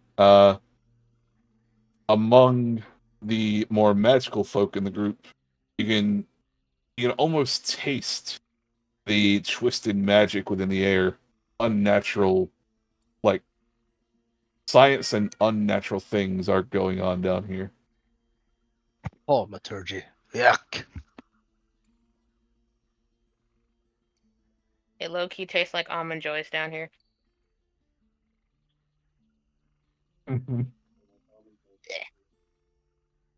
Don't insult the dead like that. True. I will keep insulting them like that. The fuck they are. No, they're not. Token All at right, a so y'all just chilling down here in the script, or y'all advancing forward? I'm trying to find out where y'all are. Oh, underground. Move your Okay. green slider to 4.5 tiles, and you'll be able to see you guys. I'll shine my light over here.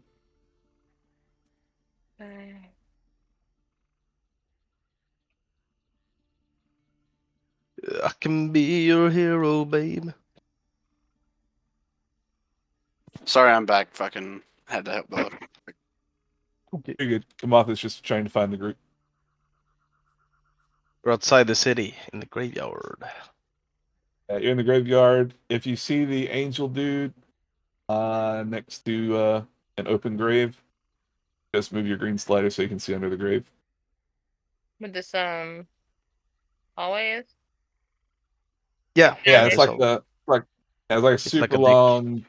Oh yeah, Dick. Found you. there you go. All right. So that said, your senses are that of mold, unliving, and just things you don't see on the surface world much. You can see that the walls are well constructed with rather old-looking masonry, given by several cracks in the walls. You're kind of surprised that this has held up for who knows how many years. Some of the walls, given that they are made of brick in a wetlands area, they are seeping with water, mud, all kind of lichen and such built up. Not a pretty sight.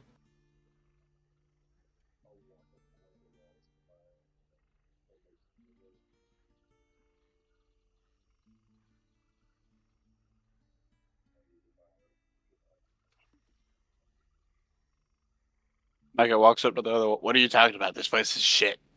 There's water coming through almost every joint in here. I agree. This is disgusting. I'll use my mantle to cover my nose. Yeah.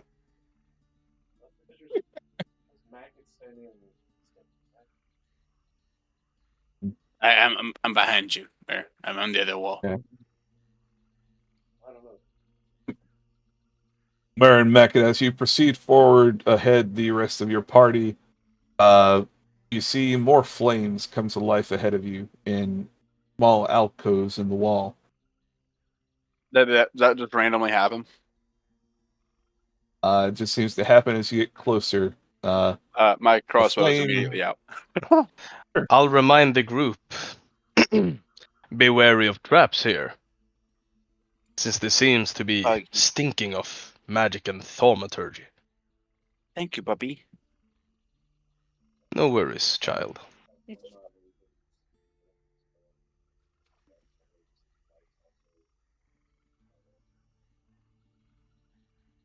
The lights do continue to light up the further it goes down. Eventually, your imp comes to a ladder, and there's nowhere else.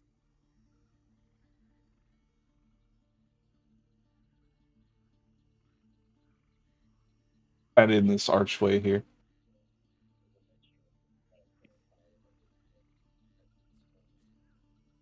When that happens. I will go ahead and say to everyone, there's going to be a little bit of camera difficulties going through this particular place. So if you need It'd some be like time that. to adjust, let me know. If you have to, you can just press N. I usually don't like using the, cutout thing, but sometimes I gotta. Don't like using the N key. No, I'm not really a fan. Ah, racist. True. Damn. All right, I'll press it more.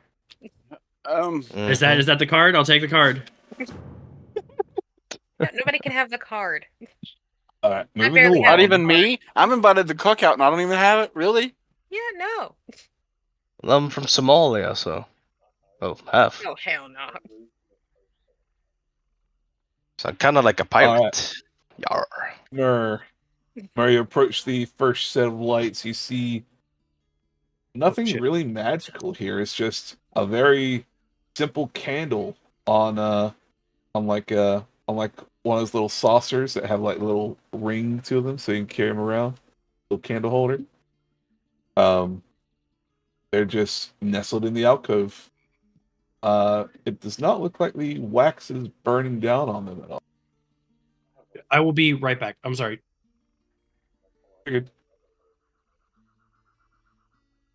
Sure. Are you going to light your ever burning candle?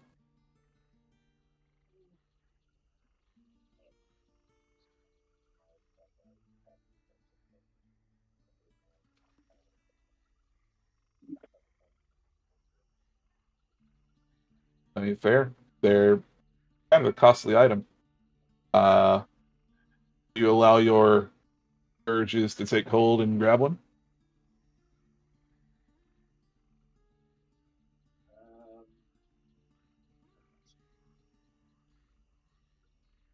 Yeah, very well.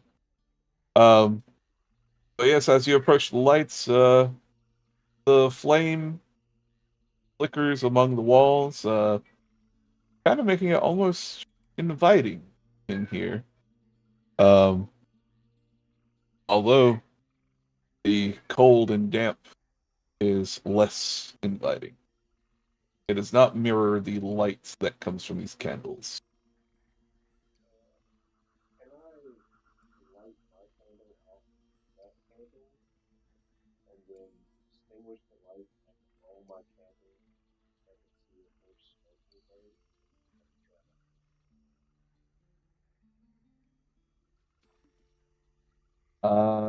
You know what? Do an investigation check for that.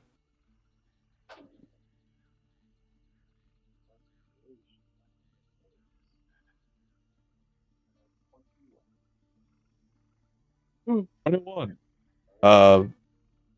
As far as any kind of draft goes, everything seems to be going either further down into the crypt or back the way it came. Seems to be kind of a tug of war between the two.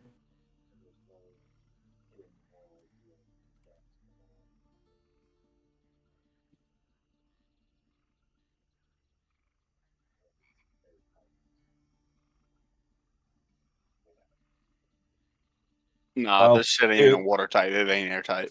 I was about to say, given that most of this is caked with mud and water, it's kind of hard to get a read that way. But as far as like fresh air coming in and out, seems the far end and the end you just came from are where air is supplied here.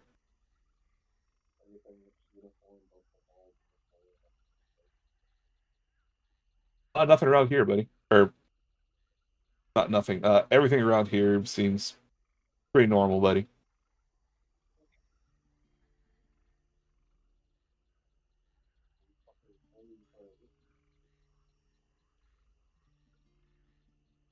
I mean, you were fucking with a candle, so I figured you were about to do something we didn't know about.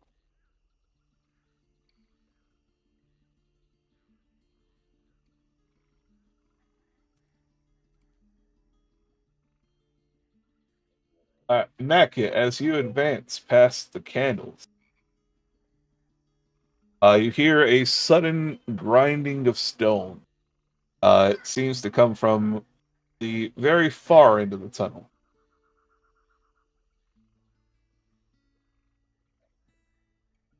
Crossbow is out.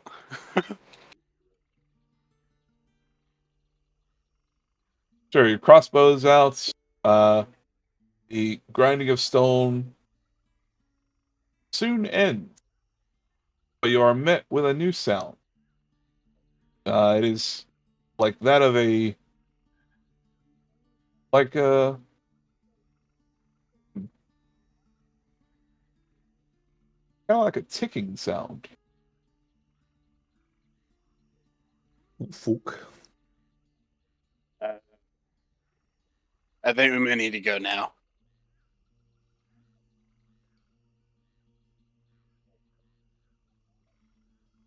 And I would tell everybody we need to move now.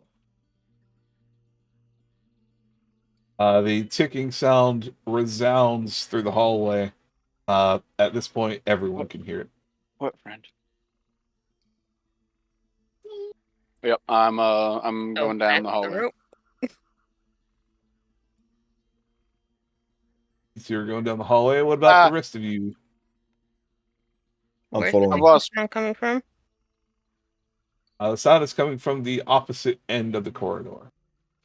What the fuck? Yeah, because Liam bumped me whenever I was doing that. 1 second. Yeah, I'll grab you. Where you at? I thought I was on the surface.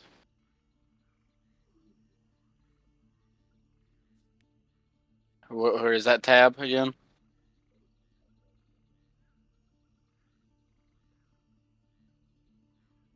Yeah, even I don't see your character. Holy shit.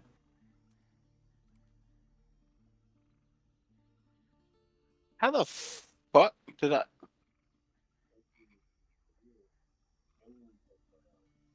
Yeah, I'm like, Must have been a space.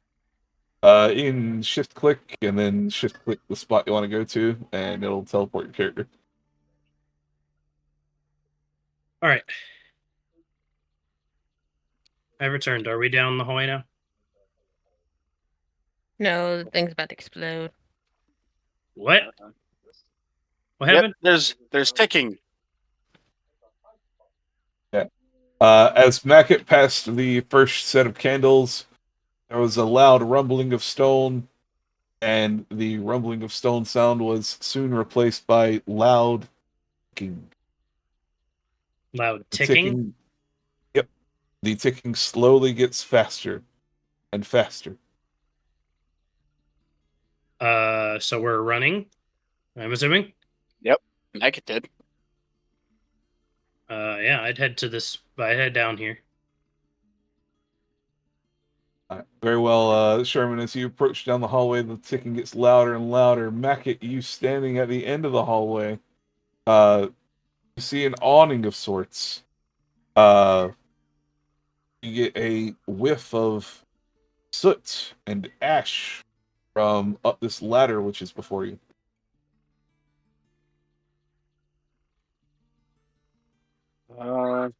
It goes up. It goes up, yes, sir. I want to look up to see if I can see anything.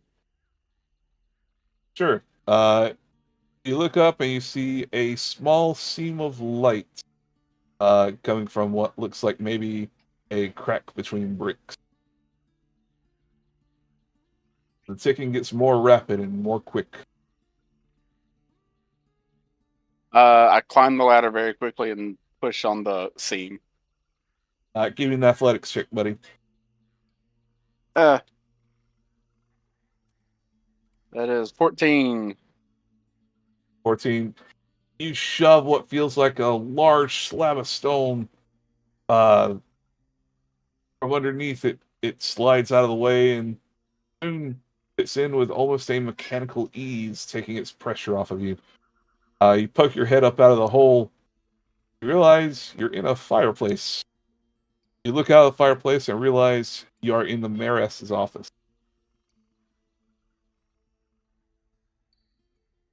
I'll stick my head. Mo, why are we in your grandma's house?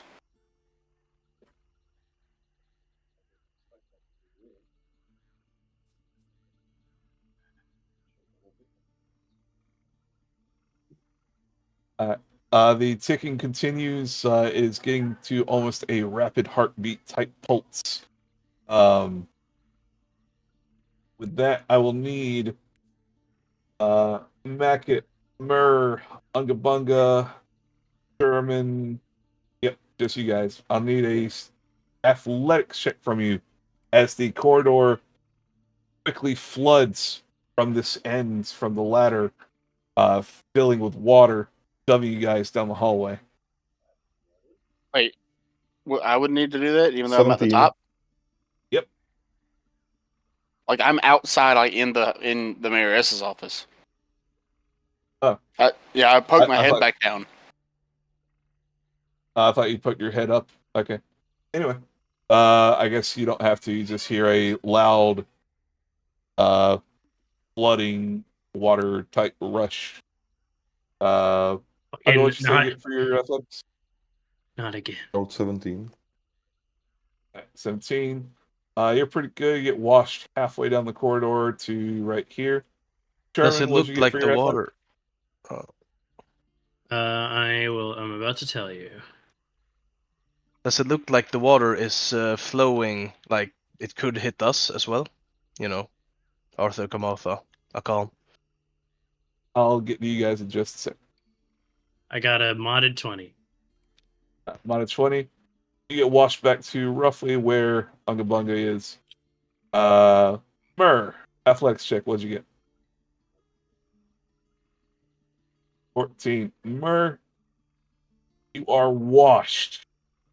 You are sent in a torrent sliding past your buddies. You are sent all the way back to the front. You will take.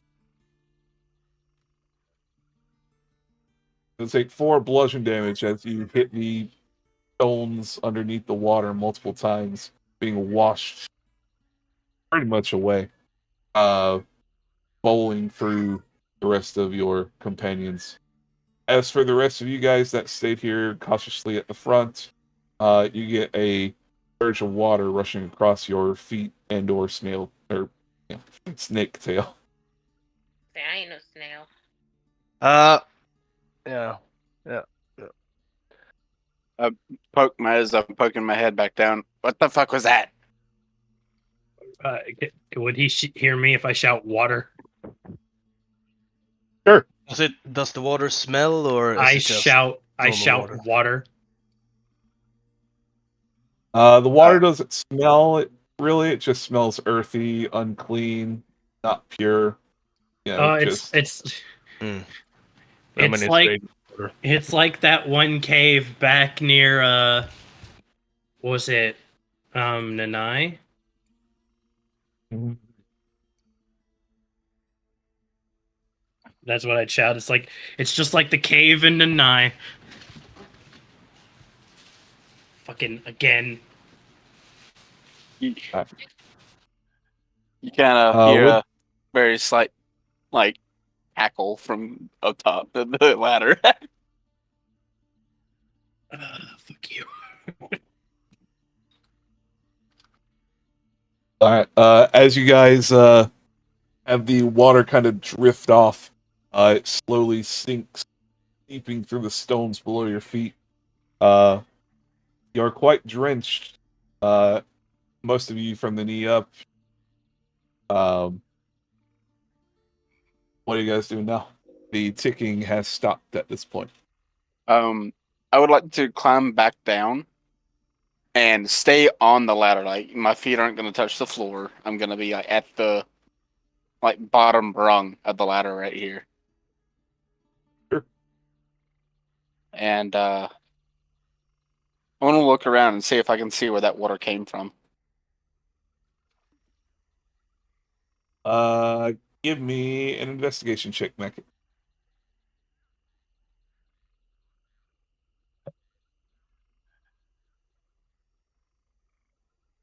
22.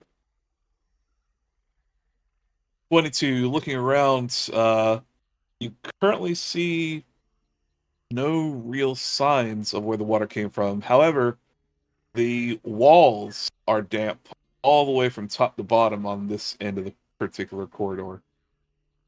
You can assume that, at the very least at this end, it was high enough that it was able to surge high enough to touch the entire, all the way to the ceiling. That's pretty much what you conclude. Not only enough, the candles did not go out.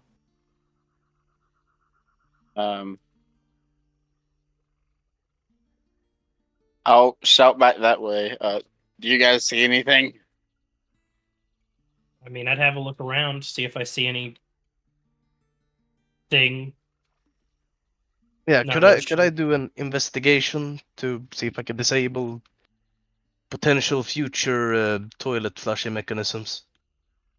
Well, hang on. I'll go with Sherman first since he voiced it. Alright. Investigation? Yes, sir. Your choice of investigation or perception. Can I geez. assist him instead then? Sure. Would you like to run up and assist him? Yep. Do just that. All right. As you run up, you pass the first set of candles. The ticking begins yet again. Oh god fucking damn it. Do I still get the advantage? Sure. He's able to help you during the time, although it's a bit more urgent. Also, I will also do the bardic inspiration thing for you, so you can add a d4.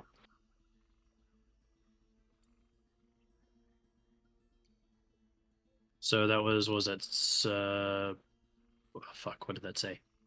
14, right? Because 6 plus 8 is 14, plus 2, 16. At 16, Sherman, you notice that in the pattern of the wall, there is a sudden skip to the normal pattern. The wall segment roughly here is a lot more weathered, worn, beaten up, and it's entirely different masonry. Well, now that you mention it, can I run up and start patting it or do a little shoulder check or something? I'm just gonna shout at you, just blow it up, damn it. Sure, you pat at it, you poke at it, you prod it, you feel it. It does not budge. Okay. Arthur, at this point, because he knows what's probably gonna happen, it will be attuning everyone.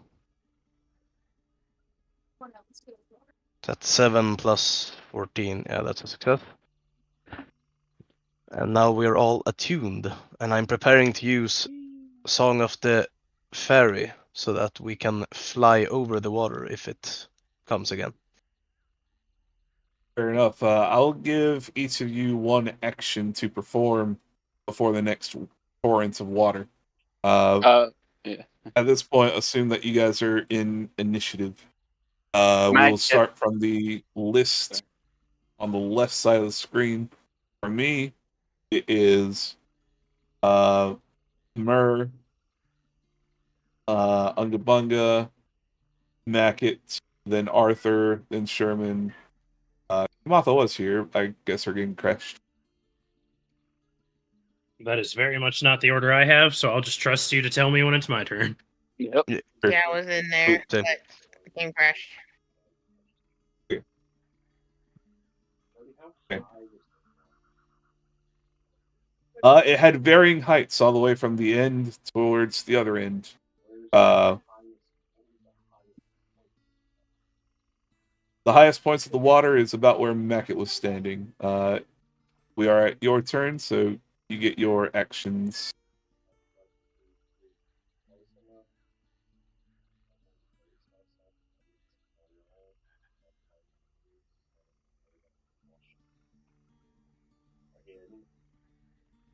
Fair enough. You feel like here it wouldn't be too hard to resist. But better safe than sorry.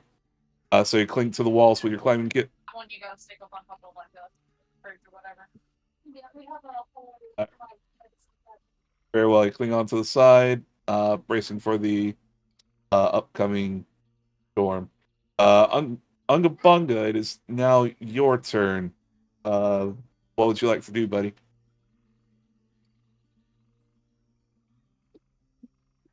Can you hear me? I do now. Okay.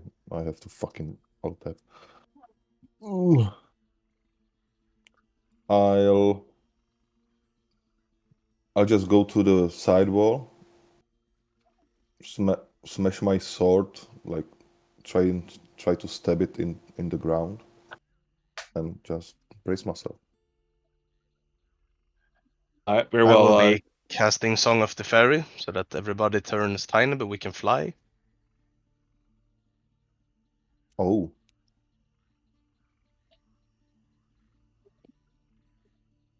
So that's then the thing that he calls Sorry? out. So Then if you want to replan your action, Bart, you can. I'm just saying, Yeah. fly, you fools! And then I just started flying. then I'll hug the wall and wait for the effect of that Alright. fucking song. Very well. Holding and waiting, that seems like a popular choice here. Moving on to Mackett. Mackett, you are at the very far end.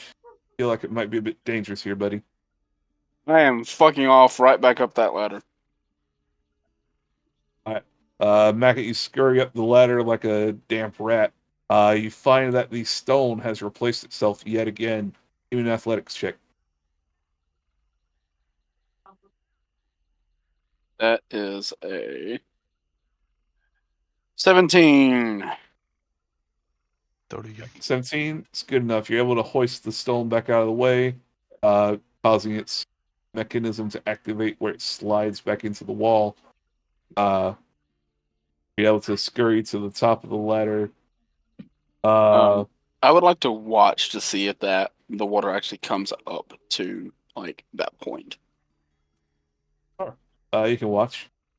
Oh, Anything else for your turn? I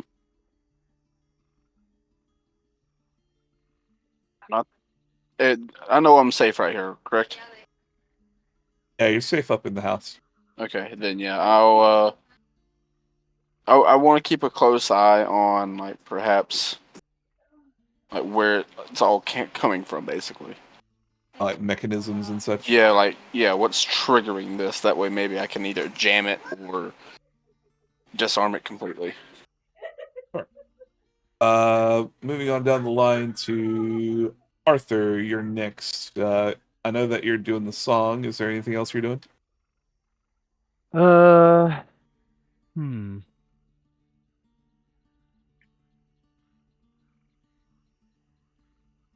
I mean, we're pretty high up. I'm quite certain we won't get hit as we're flying. I guess I will be healing those who took damage. It was Mur and Angabanga, right? I think it was just Mur. Oh, okay. I'll use my soothing notes on him. You heal for 11 damage. Or HP. There you go. Restored just like a new baby face. All right, Sherman, we're on to you. Last chance to do something before the coming flood.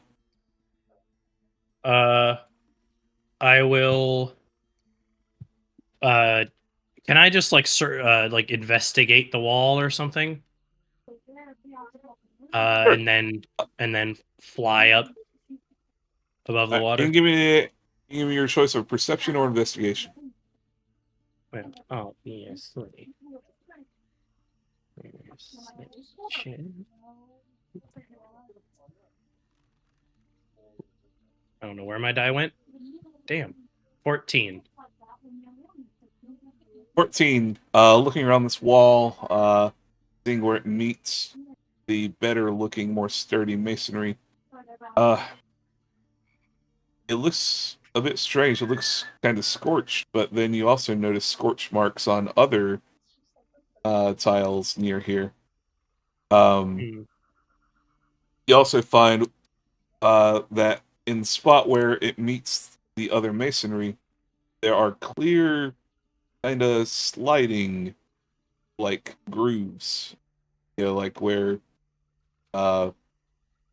probably as this opens, it slides away, causing some grooves to take shape in the other masonry.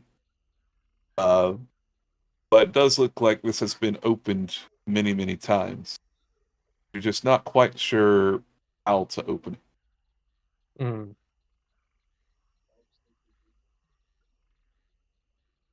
Too late.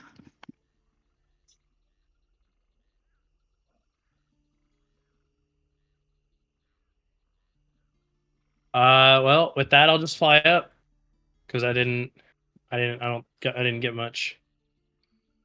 All right, very well. You fly up. So this will be a fun one. Mackett, you watch and you hear, I would assume loud screams, as I need everyone to make dexterity saves.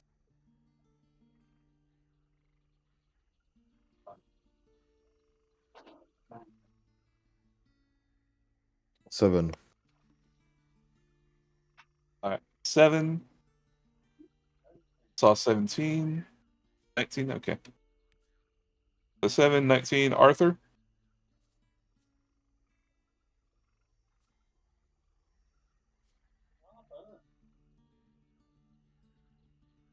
Hello? Hi. Dexterity save. I got a 24. Thanks.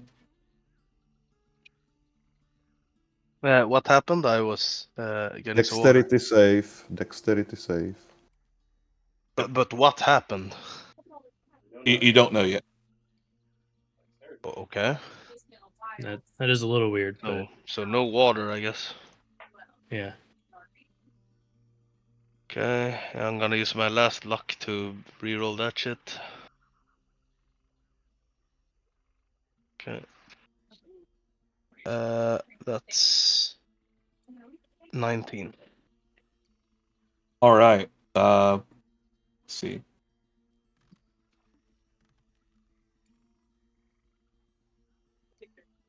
If you got higher than a 14, you take half of this damage. The rest of you take 32 points of fire damage as the hallway is now ignited with a giant blast of fire from the same end that the water came from. Kamatha, you're at the very far end. You can make the deck save at advantage if you wish, seeing the fire coming up towards this way. You said 32. Yes, sir. Okay, so 16. So wait, is what if you pass? What was the save to pass it? The number to pass it. So if you got less than 14, Oh, okay. then you take full damage. If you're higher than 14 or 14 or higher, excuse me, then it's half the damage. So 16 damage. Yeah, pretty much. Jesus.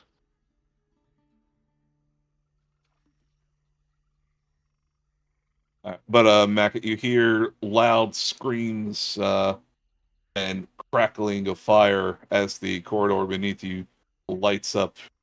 You see the base of the fireplace starting to close before you.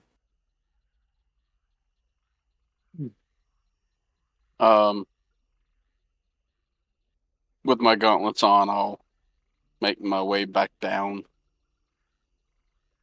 to the toward the bottom to make sure they aren't dead. All right. You make your way back down. You see most of them are still standing, if not all of them, but maybe they're patting out fire that's on their clothing. Looking around, you see that the walls are lined with fresh scorch marks as water runs over them, which kind of disguises the scorch marks to be like, dirt, black paint,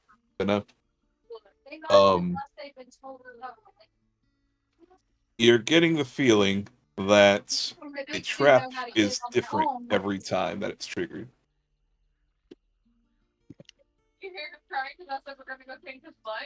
So, with that knowledge, did Mackett see where the fire came from by chance? It was not anywhere in the chute that wraps around the ladder going up. Right. So you know that comes from the walls surrounding the chute.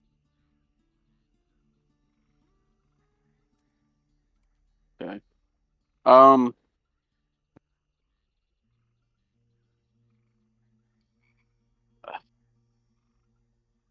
In fact, actually, give me a perception check real fast, like.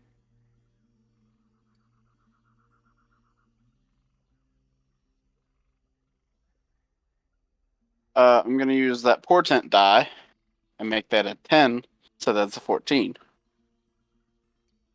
Sure. You notice a extra thick layer of soot surrounding the candle in a little nook. You can assume that this is at least where the fire was sourced from.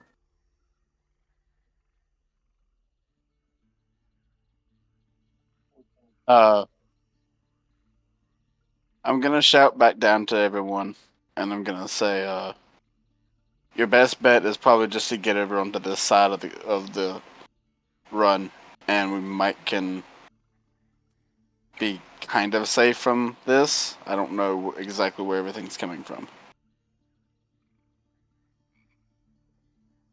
I will be telling everyone. I've used the Song of Dissonance to try and dig through that obvious Legend of Zelda wall. What is Song of Dissonance? Yeah, basically it's like out of combat effect is that it digs through rocks, solid rock, without a problem. It's what I used to dig faster when we dug for the mithril and stuff. Yeah. All right, go ahead and use your song then.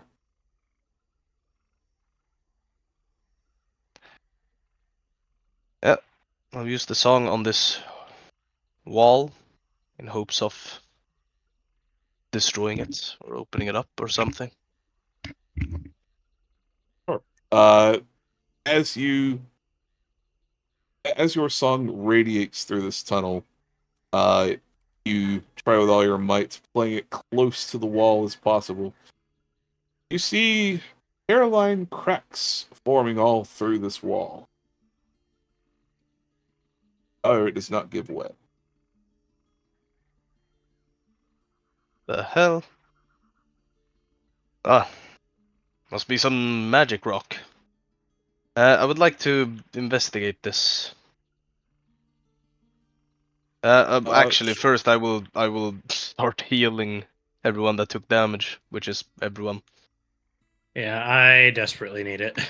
I will be prepping for Sorry. a round or so. And Fair enough. perform. Apparently there is no That's a success. ticking or anything going on. So you guys feel relatively calm, perhaps. All right. And- I will be using Song of the Morning then. At full power for once. I don't think I've ever done that.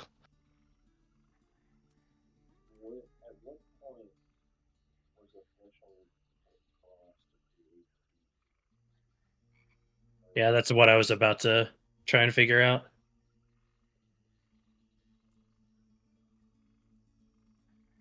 One of you would be able to answer that, given that they triggered it.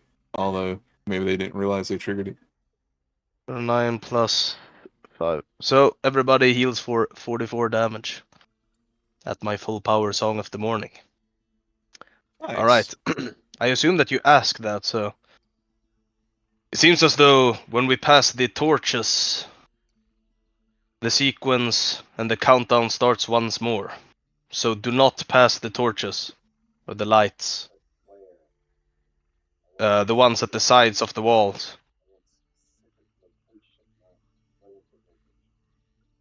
Can I I'll start? point towards Kamatha. She's right behind one brazier.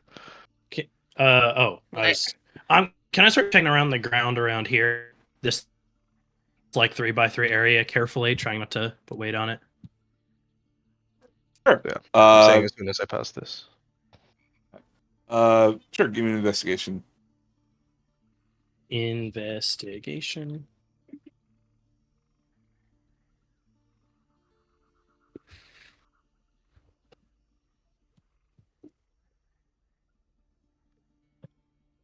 Ooh, nice. 18.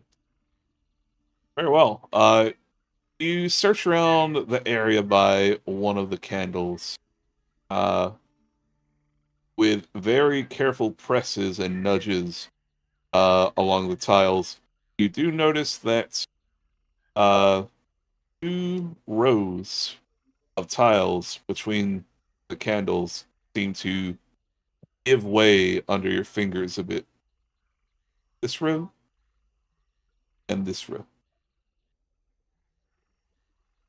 Wait, so this row, I didn't see the first Yep. one. And the one immediately after it. So these 2 rows completely? Yep. All of those slightly budge at your press. I'll make everyone aware of that. That it seems that the tiles in front of the candles are what trigger it. You feel pretty confident in that.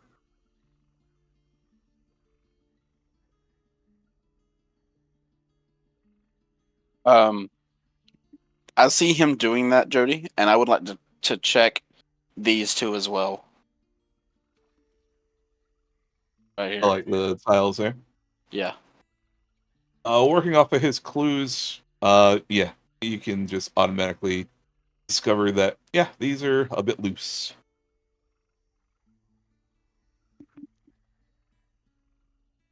I would shout down the corridor. These are loose down here too.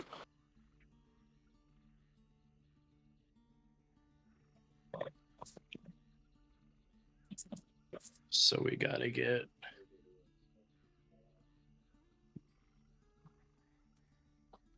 You want to inspect the wall?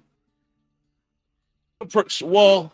You see hairline cracks from earlier attempts. You see the grooves that Sherman points out as you approach. How would you like to inspect the wall? Investigation, perception, arcana? What you after? Alright, go for it.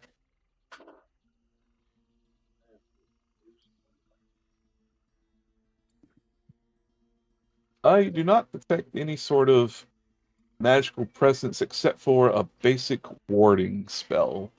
This warding seems to make this wall fairly impervious to any kind of damage that would harm it.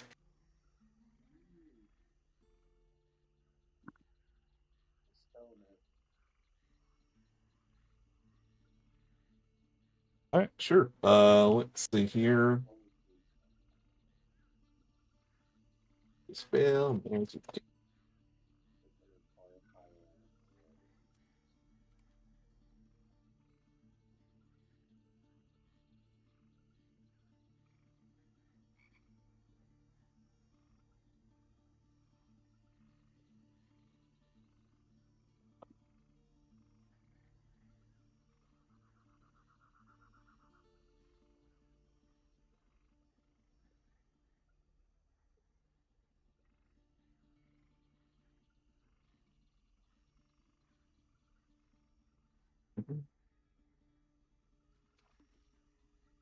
They're both third level spells. So, uh, after some concentration upon the wall and using your magical item to dispel magic, you see just like a quick purple mist upon the wall.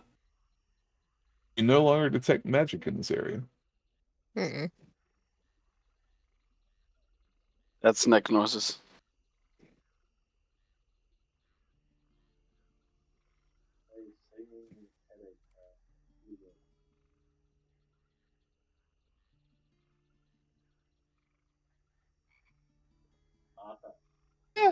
Oh, yes. Stinging headache.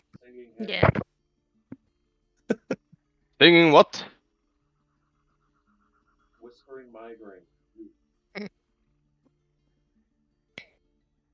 Ah, oh. Ah, there you are. What do you wish of me, hmm? Oh, I am good at penetrating. As I say that, I start Fucking chanting, diggy diggy hole, diggy diggy hole. See, I keep saying it Casting. hurt him, but he says stuff like this. That wasn't me. That was Amanda. Using the Song of Dissonance again. Yes. This time it comes to more fruition. You can see the wall caving away. You see a murky tunnel. Does it smell? It smells bad. Oh god. It smells. You're not even really sure what this smells like. It smells like industry mixed with raw sewage. Yeah, basically. But the pathway gives into mud and pools of water. The walls are now completely earth and no more masonry. Oh, I. Ah, perhaps this is Kamatha's nest. The amount of fuck you. Can Kamatha come here now? Is it completely disabled? No. If I could, no.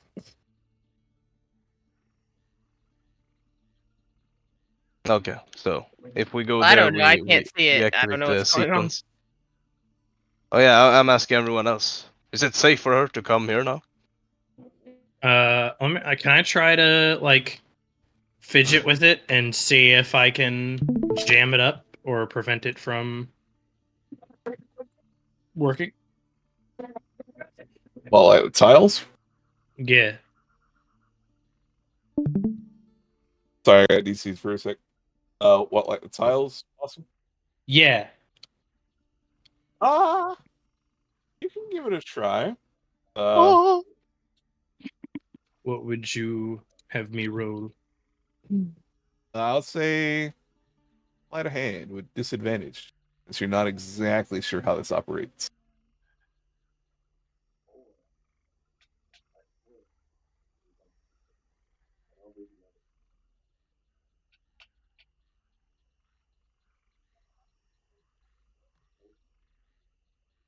Modded 20.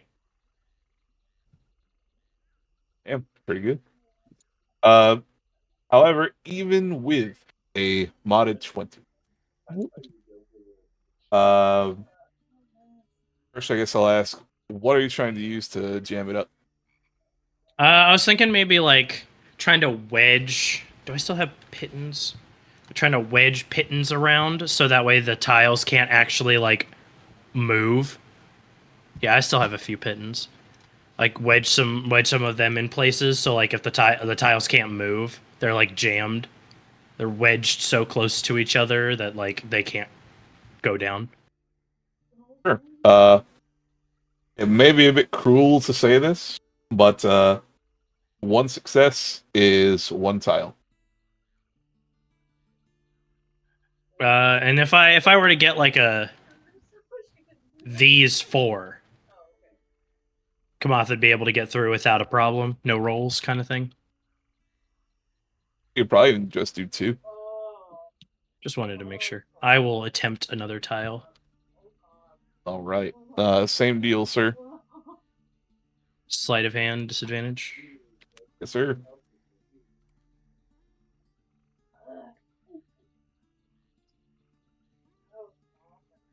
Right. Yep. Disadvantage. Oops. Nice. 26. All right, very good. You feel pretty confident that you've jammed the mechanisms for now. You're not sure how long it'll last or what pressure it can stand.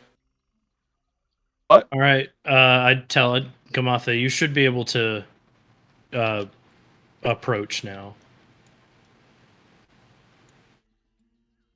Okay. She comes along. Right. Kamatha, you don't have to make any rolls on this. You're fine. I mean, the water's not deep. She should have been fine anyway. All right.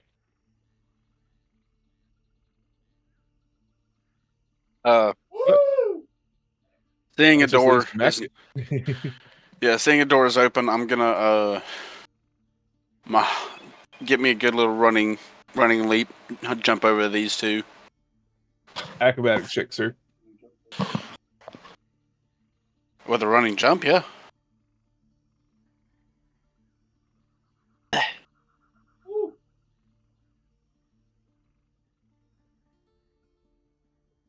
Uh, that is a good old. You said acrobatics or athletics? Acrobatic, sir. Okay, acrobatics. That is a. Ooh, that's a 14. 14.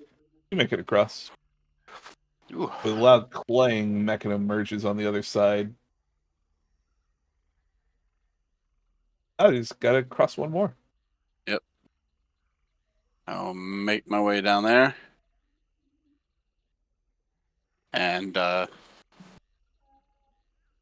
kind of tell everybody to kind of move back, give me a little bit of room. Kind of struggled with the last one. And Proud him. and another jump.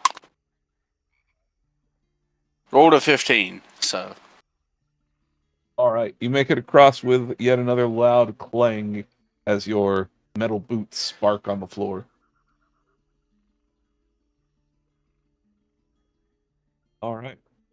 So this more cavernous-like entrance, all muddy, murky, and swamp-like, lies before you all. Are we entering? upon seeing that, make it hey, it does kind of look like my home. I'll walk in. You walk in, Mackett. You are immediately sucked down into the mud. The mud rises over your head. There's a loud clanging sound for the rest of the folks here. So Mackett take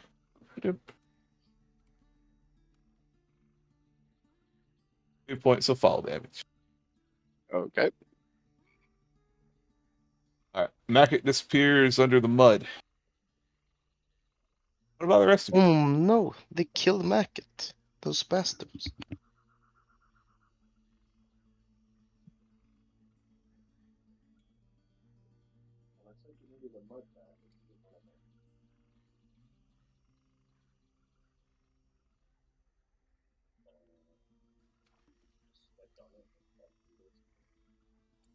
Sir, as in he got slurped up. Oh, I got DC'd at all. Yeah, but- yeah. I was about to say, Mackett doesn't hear shit. He's under the mud. I also the water. Help I also got DC'd. Yeah, it was everybody. I just saw it. Oh, Oh, what the okay. fuck? I'm still stuck.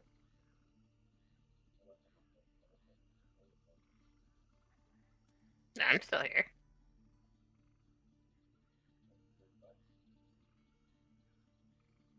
Yeah, I think it's sinking back up. So, where? What about you? What you doing?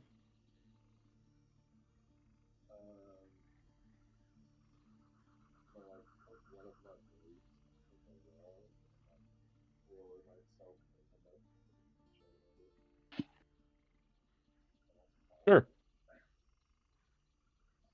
All right. You lower yourself. You feel your boots sinking rapidly, not through mud, but more like dirt soup.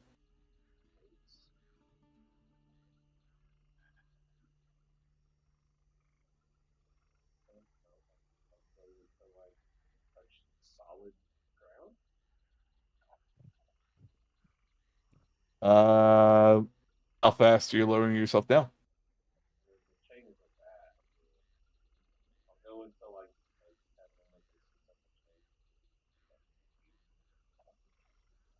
You have no more distance on your chain, and you are still in the soup.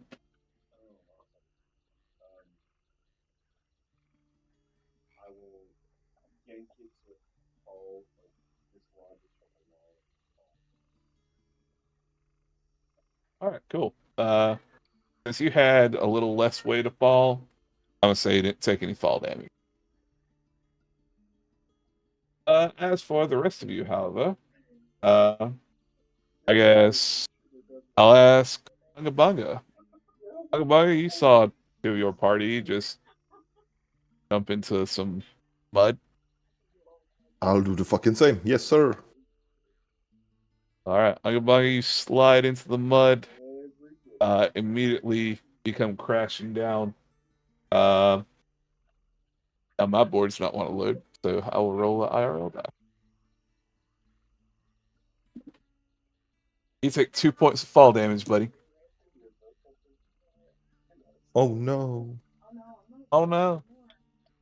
There's a loud clang under the rest of all of your feet as you hear Unga Bunga fall and probably hit something hard anyway. So for the rest of the party, are the rest of you going down? I guess. Whenever you hear that clang from Bart or Unga Bunga falling, God damn it, Bart. God damn it, Bunga. You do at least hear voices. You can't clearly hear what they're saying, but you hear voices underneath. So Sherman, you go next. Sure thing. I All right.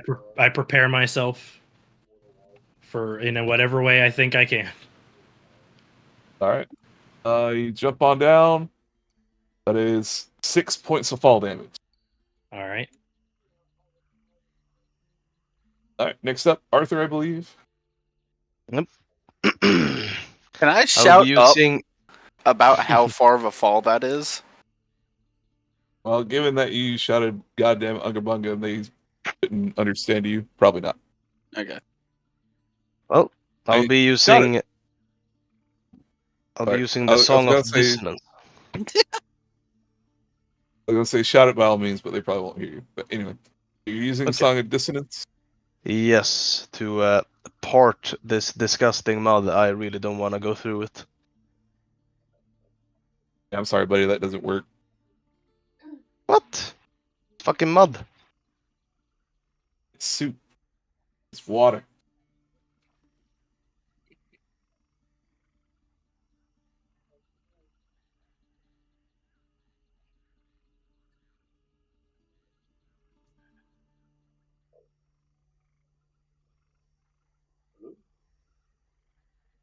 Hello. Yeah. Trying to find some way of not touching that shit.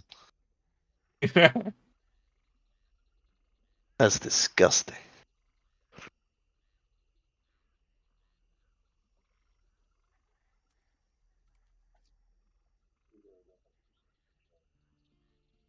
uh, your assistant Sakan volunteers to go first if you need him to.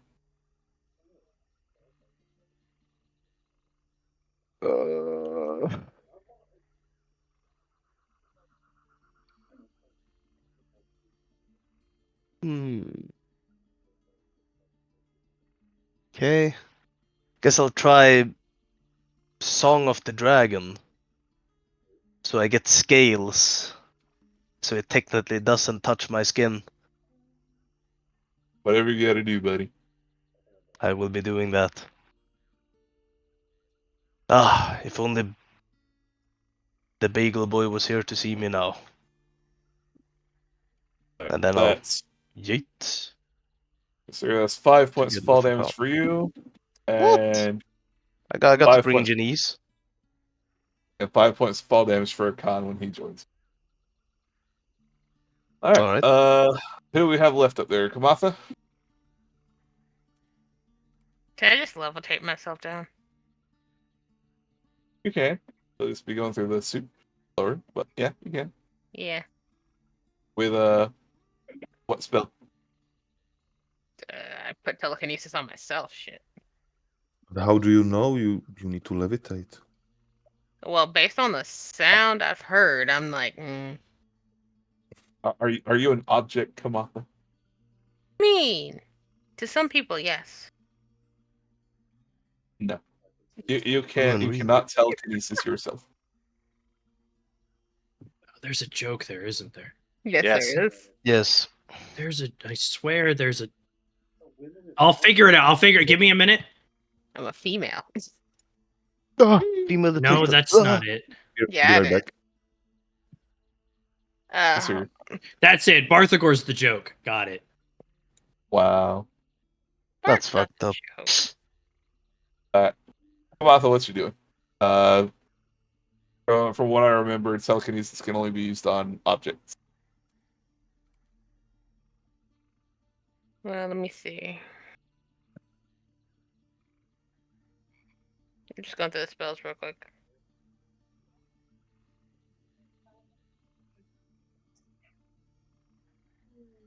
I'm back. Welcome back. We're open till Spire while we wait because it's being a bitch. Can I use jump? Yeah. The jump spell? Yeah. Uh, Yeah. What does the spell say? what does the spell say? Touch a creature. The creature jumps distance is tripled until spell ends. I asked jump distance without taking damage, so yeah, sure. If you want to try and negate the fall damage for it, sure. Yep. Well, I need to roll. It's a buff, so you just kind of cast it and go with it. Yay. Okay. I cast jump. So, and yeah, Jump down. just consume one of your charges of it. All right. All right, very good. You jump into the soup. Now I just want to make sure we have everybody down there now, right? Mm. Last call. Is anyone not down here? I should be. Or do I need to move my person? Yeah, I'm Okay. trying to get fucking Tailspire to fucking close. It's being a bitch. Beyond. I'm not having issues either. Fine. Yeah. It's one thing not to fucking connect. It's another thing to fucking not close fucking shit. Motherfucker. That's what I'm saying.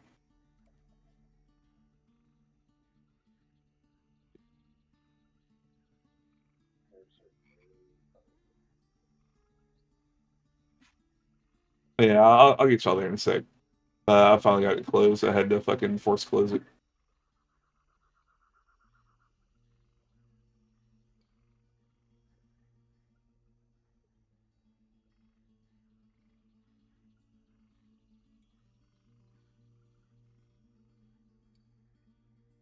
Opening.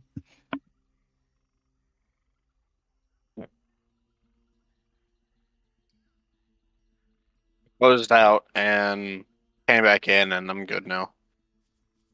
There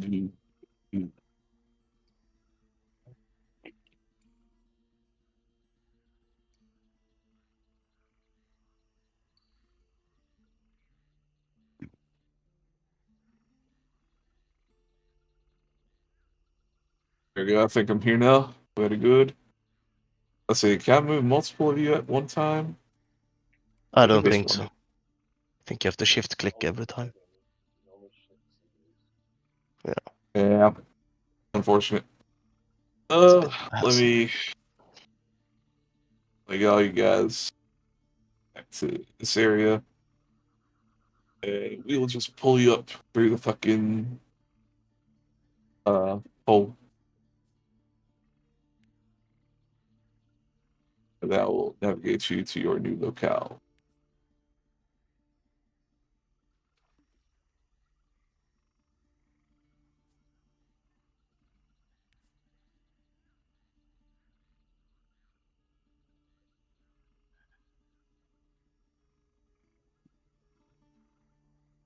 What is it? What happened?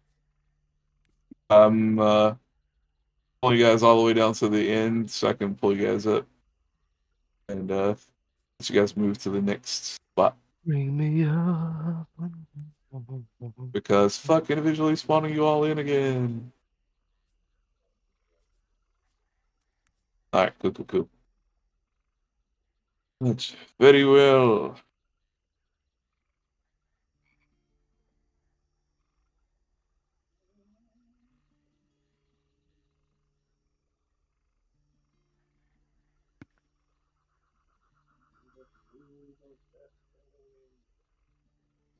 Yeah, basically. Oh, what the fuck? Fanny. There we go. Alright, if you want to move your green slider to about 14.2 tiles.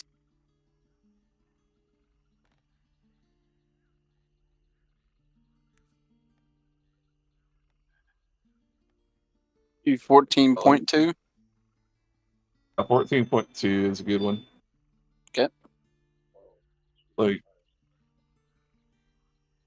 I put the Windian guard back where he was. There we go.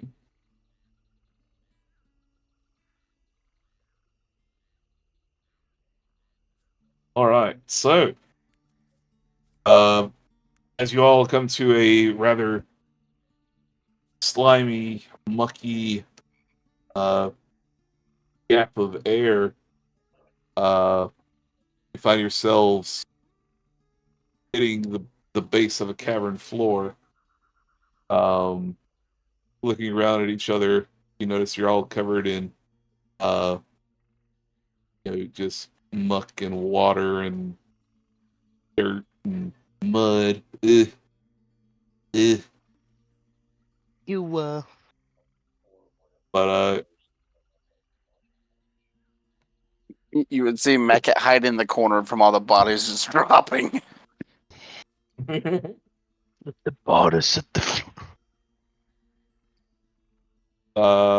looking around, y'all can see that you are in a rather all cubic room. Like it's just very square in here, kind of tight, not very tall, maybe 10 foot tall. Um, looking I'm looking back above again. yourselves, you see. Welcome back. Hey, I got disconnected again. Don't. Rip. But looking up, you see kind of the same view that you saw before, just soup. But for some reason, it doesn't pour down upon you.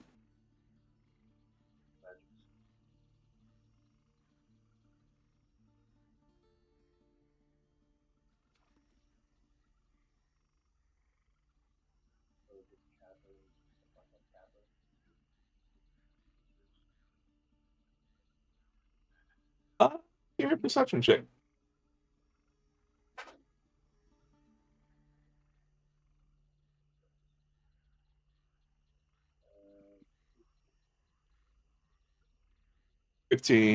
Looking from wall to wall, it does look like rock, more rock, more rock. But you notice that this watery sludge is kind of covering everything. After a bit more time, start moving some of it out of the way. You do still find more rock, more rock, more rock. And then you find a brick structure.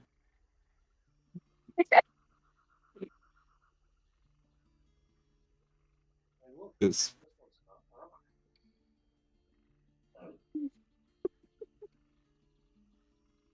Yep. And as you look at it, you see that all the individual bricks are like, well, they all seem to be kind of uniquely shaped, making it seem like this was built a bit haphazard.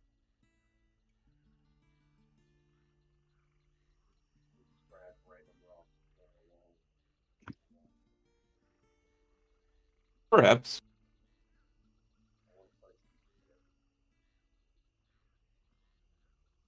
I try to move some rock, move some bricks. Alright. You gotta pull a rock out. There is a deafening rumbling sound as you pull on one of the rocks. It does slide out about what I expect to be halfway the size of a brick, but it doesn't pull all the way out. Anyone in the room can give me a perception check. Okay. unperceptive.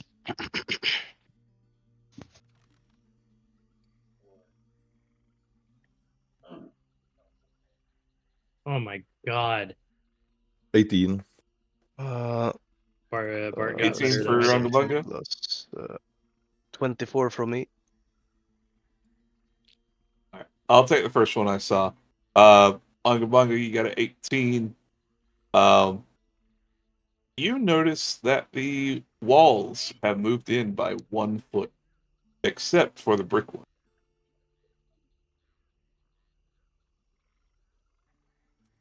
Arthur, you know what to do. Wait, where are our characters? I can't see them on Tailspire. Can you shed a light?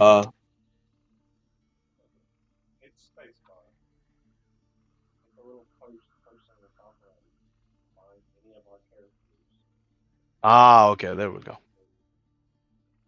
Gotcha. Thanks. But what'd you say, Ungabunga? I'm sorry.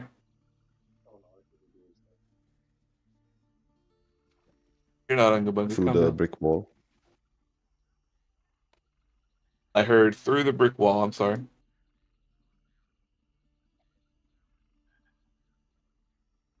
You cannot hear me? And now. In Yeah, I said fragments. he. I said he. Arthur, you know what to do. He can dig through the brick wall, no? Hello? Can you hear me, guys? Yep, I can hear you. I'm just waiting for I can hear you. Arthur Loud to and acknowledge. clear, my dear friend. Arthur, are you trying to dig through this wall again? I will be. All right. Once again, you are met with the same Yo. magical resistance as before. God fucking damn it. Oh, magical resistance. I'll use one of my coins to dispel magic. Yay. All right, fair enough. Ungabunga sensing the magic, stopping his force from powering through. You use the spell magic on the wall. You shatter right through the wall. However,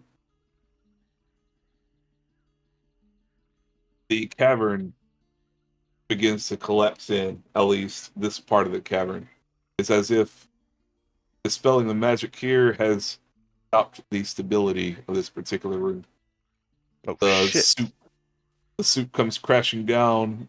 The cavernous walls start crumbling and crashing in.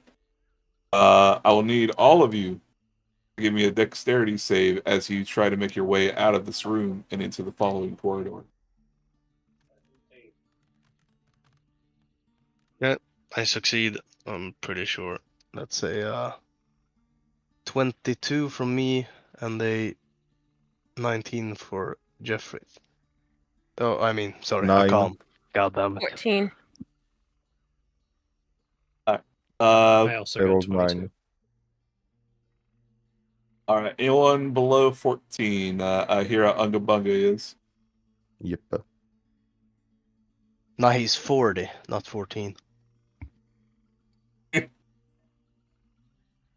No, What I'll was it? save I'm that sorry. for you guys. You're level 10.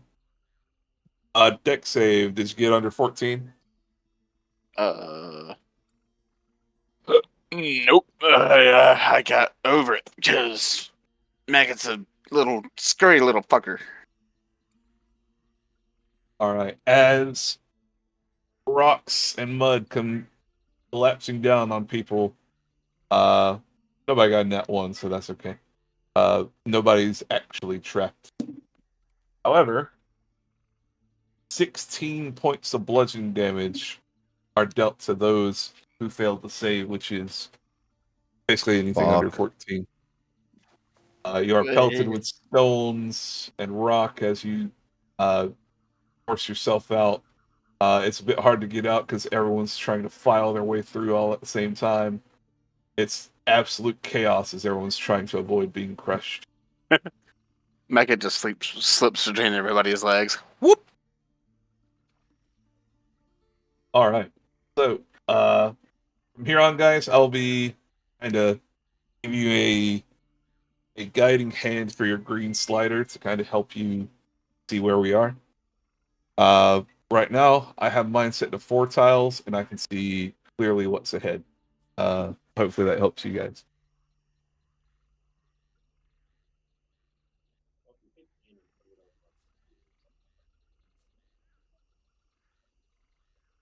In and 2, let's see. That's pretty good. Yeah, I like that. Fair. All right. You all emerge from the collapsed room. More cavern lies before you. Although this seems a bit more sturdy and no spooky soup ceiling this time.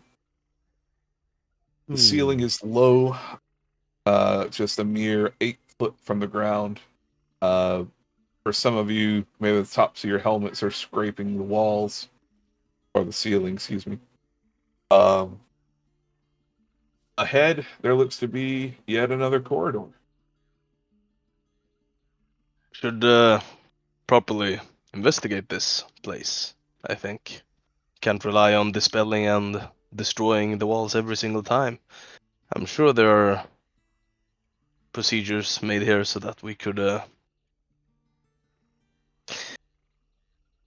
pass anyways.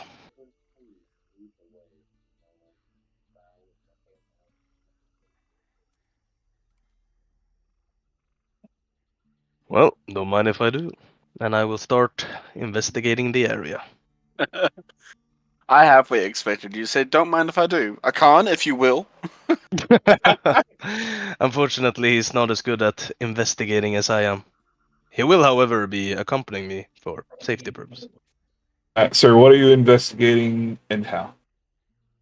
I'll be investigating how to proceed from this place without having to fucking blow shit up. / making shit be destroyed. Sad Mackett noises. Yeah. Well, if you blow something up here, we're all gonna die. So Well, there please is a don't kill corridor ahead. teammates again.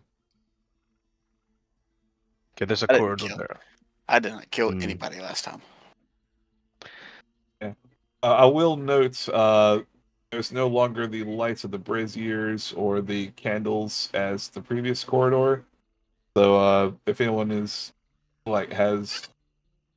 doesn't have dark vision or doesn't have torch or seeing goggles or anything like that, it's totally dark here for you. Yeah. Well, short Let time. me see. My shit is glowing. My medal now. So Yeah. anybody around me can Well, see. Oh yeah, I will be sneaking if that's possible. it's absolutely possible. Roll stealth check. Yeet. That's 15 plus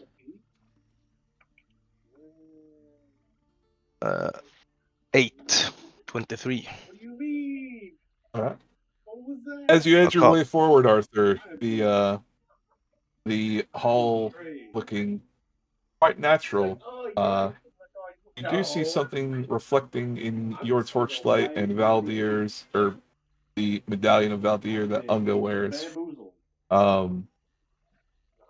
Your light is bouncing off of what looks like more masonry, very similar to the masonry that was constructing the door that led you to the suit. I will be investigating this.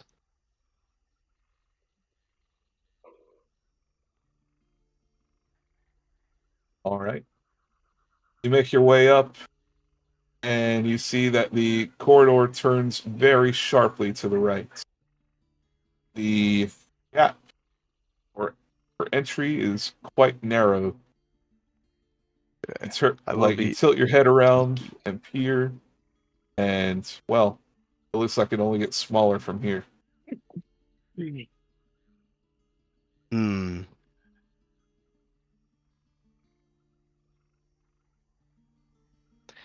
I will be. I want to investigate this place just to see if there's any traps or something. I mean, this very narrow hallway is, suspicious. Yeah. I'll be not far behind Arthur. Very well. Give me a perception check, Arthur, as your friends move in behind you. I'm basically, doing the military stop. That's 15 plus 7, 22. 2. Looking around here, you don't see anything of note quite specifically. It just looks like a hallway. Very narrow and low hallway. Are there any small stones or something? Pebbles, perhaps? Sure, you can find some pebbles. Right.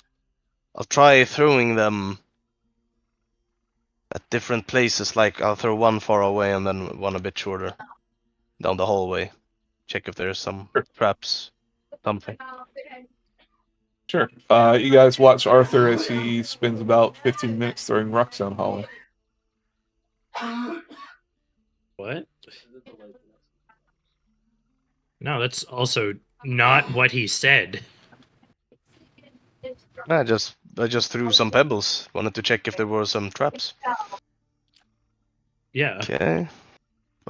Are there any traps that I can see, investigate, see something? There's no triggers. There's no response. Hmm. Well, this seems pretty clean. It's a very narrow hallway here. But just to be super extra safe, as per regulations of the family code, I will be using the Song of the Fae so we may fly. But before that,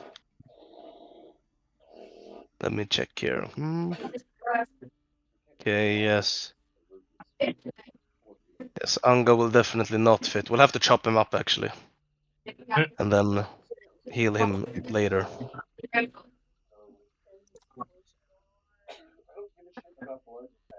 Just chop, chop, chop. Yeah, chop chop. What can I say? Yeah, but basically at this point, seems pretty safe. But I said to be extra safe, I'm gonna use Song of the Fairy and fly so we don't hit any. I mean, we're not gonna fly up high. We're just not gonna put any pressures or pressure on the floor in case there are pressure plates. I'm pretty certain those pebbles weren't enough to trigger pressure plates. So, and we will Alright. be flying. I'll take the lead with. Well, Akan will take the lead. Alright. I'll be right behind. So everyone's fluttering down the hallway. Question mark?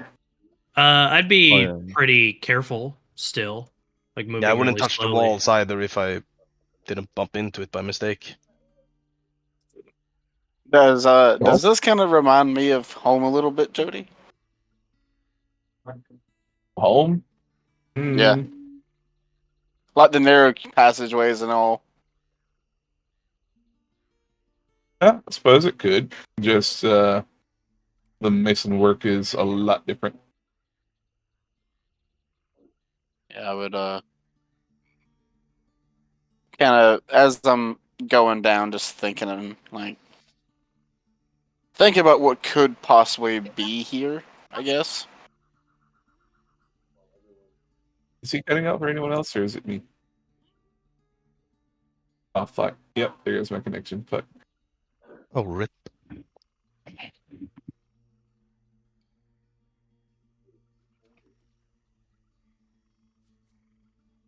I'm getting a lot of choppy connection. Bear with me.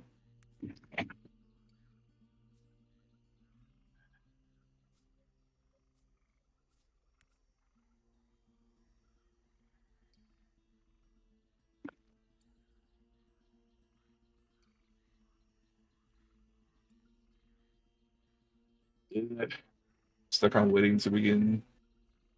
Let me force close it again. Oh wait, no. Never mind. I decided to load last second. You I feeling can it hear now, you Mr. slightly Krabs? robotic, so bear with me. Give me like Oh, Are you hearing us now, Mr. Krabs? barely. Alright, let's just give it like I don't know, 30 seconds to like balance out whatever's going on with my connection. Let me check Steam, make sure it's not downloading something. Oh hey, it is. Fucking Rocket League. Ew. No, I can't say that. I used to fuck with Rocket League. Okay. Alright. Suddenly everything's better. We're all good. Alright. So the last thing I heard, as far as story wise, Maggot was asking me if it reminded him of home, and I said masonry is a lot different, but through the small tunnels could.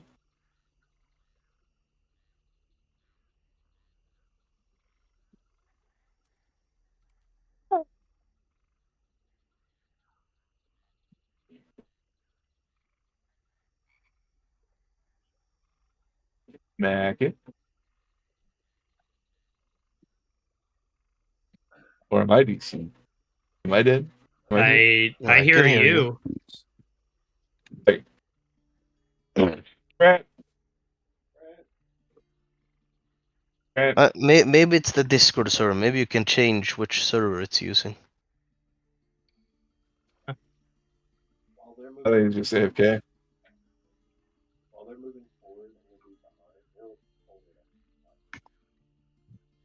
I mean, I want to be checking like the walls as we pass by stuff.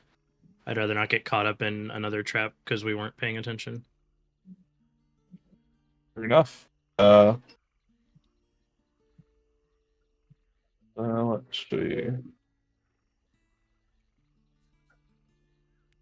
As you guys shift through, being cautious and being extremely careful of any kind of pressure plates or any such bullshit as that.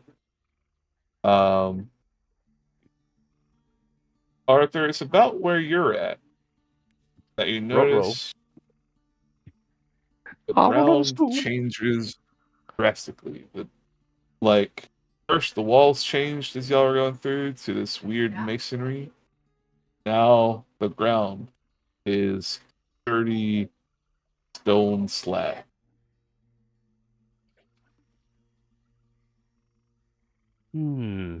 Okay, I will be conducting a quick investigation again.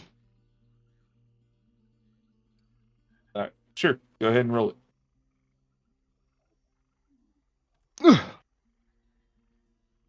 Okay, that's like a billion or something. That's like 27. Alright. As you peer down the corridor, looking for any signs of threats, you do notice some strange tubes sticking out of the walls. Like up high or Just kind of all over the walls. Just kind of scattered dotted.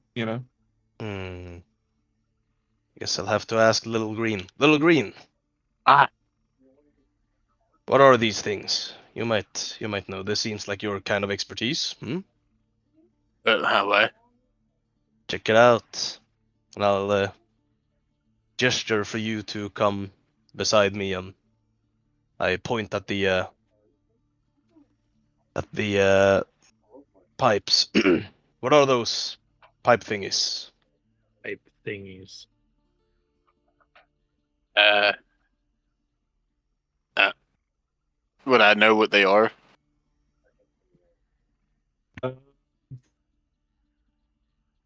you're not really a class that deals much in traps, but you feel like they are there for a purpose, and given by the variety of high, low, and medium, heights to the pipes,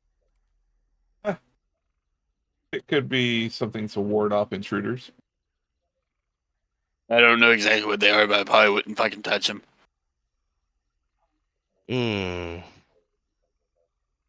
The question is, what can we touch? At this point, we've pretty much established that this is a combination of magic, amongst other things. Perhaps one of these sorcerers could take a look at this and know what might set these pipes off. So we may avoid that.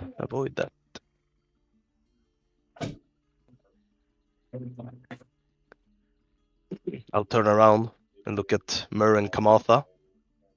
I would actually go up next to one and like see if I can hear anything in them. Like, it looks like a pipe, right? Yes, sir. Yeah, I would just go up and see like, can I hear like any water or anything from it? As he's walking up, I'm preparing my violin. Mac, give me a healing. dexterity save as you near one of the pipes.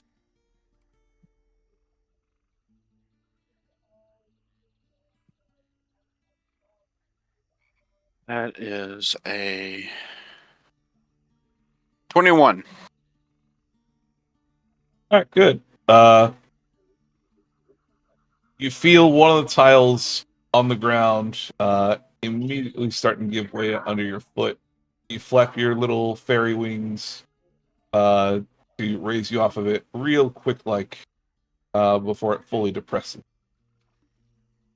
I wouldn't fucking touch this one.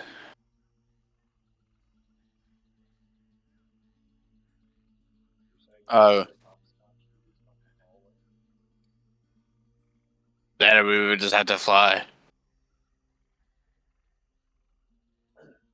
I would. Is there a way like I could mark or like point out which tile it was? First, the one directly under the first pipe, which we will say is about here. Yeah, I would. I wouldn't fucking touch that one.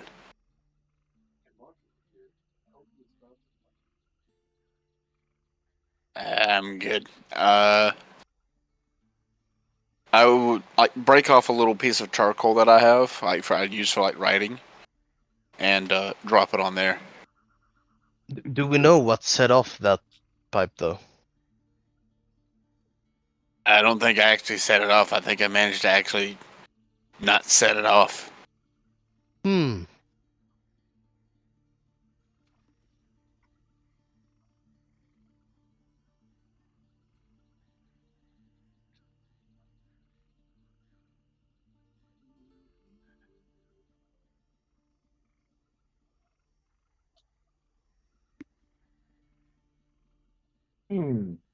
So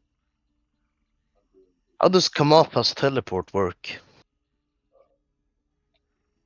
Is it any I- place you City. can see? I would have to teleport to the, like, to a dragon temple that I knew where it was. Okay. Could you teleport to the end of the hallway? And then No. teleport us? I could Okay. blink, but I can't take y'all. Okay. I mean, I can blink too. Yeah, but only my eyes, so. Joke's on you.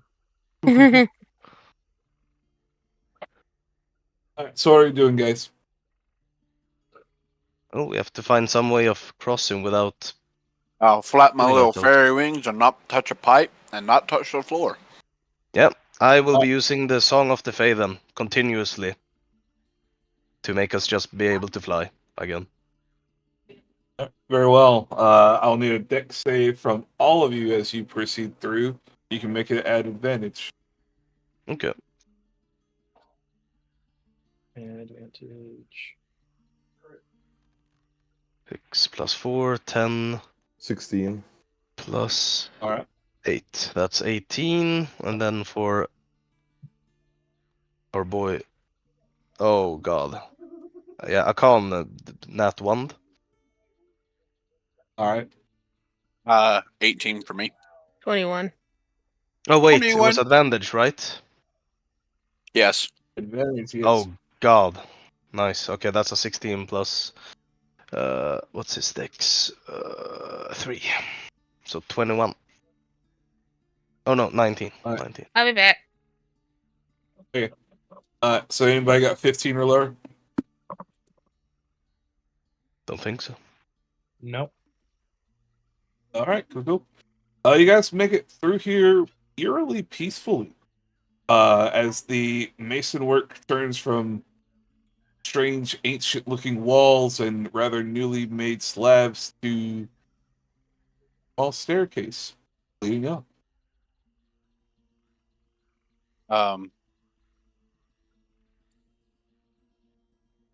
Yep, I would I'm adjusting my slider 1 second. Is the golem with us as well? No, thankfully. Okay. Oh, we'd be fucked. That'd be too fat. And I can't make him fly, I think so. So If you adjust your green tile slider to 4.3, you'll have a clear view of the stairs. This was one of the first dungeons I made, and well, it was a bit of a challenge camera wise. Maggot will gingerly make his way up the stairs. Sure. They don't seem to react or move or anything. You feel like you're good.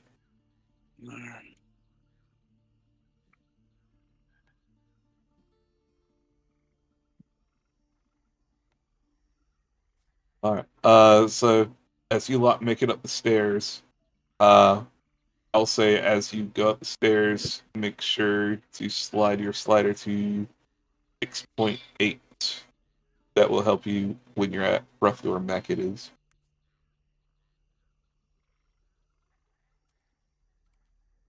And I'll wait for the whole party to get here before we delve into the next bit. I know it's a bit tricky to navigate.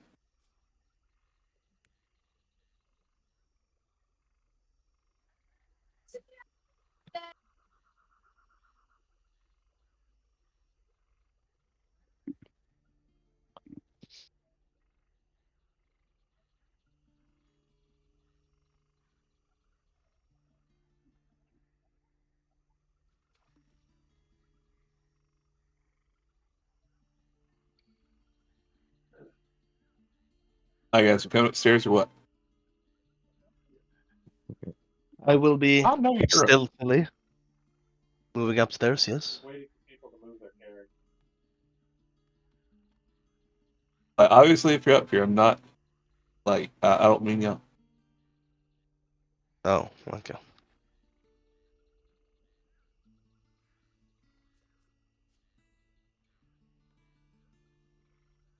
All right. So, as you guys make it upstairs, the space gets a bit cramped.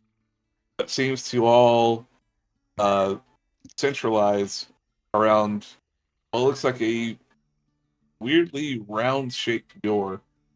A arcane rune pulses across the face of it. It does not grant you any immediate entry.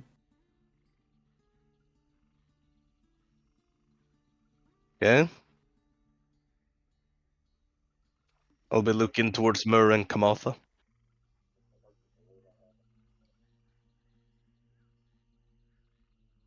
It's very similar in design, but it does have like an arcane warding around it.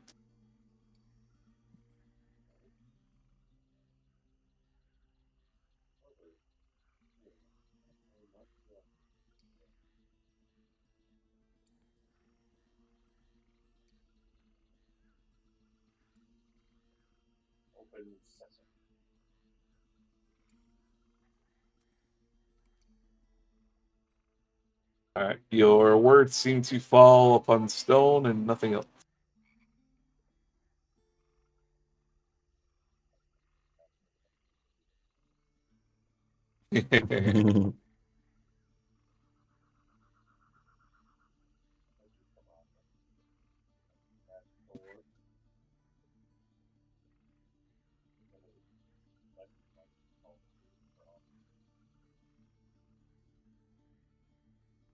I think she said be right back a while ago.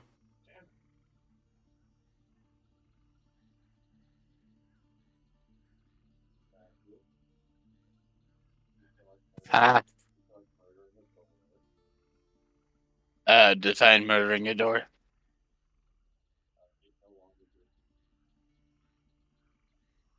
Uh, there's one of two ways this will go, and I'm pretty sure you've already said you don't want one to happen.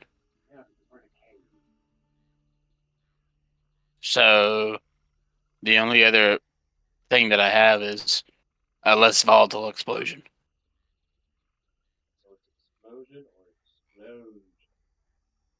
Basically, yeah.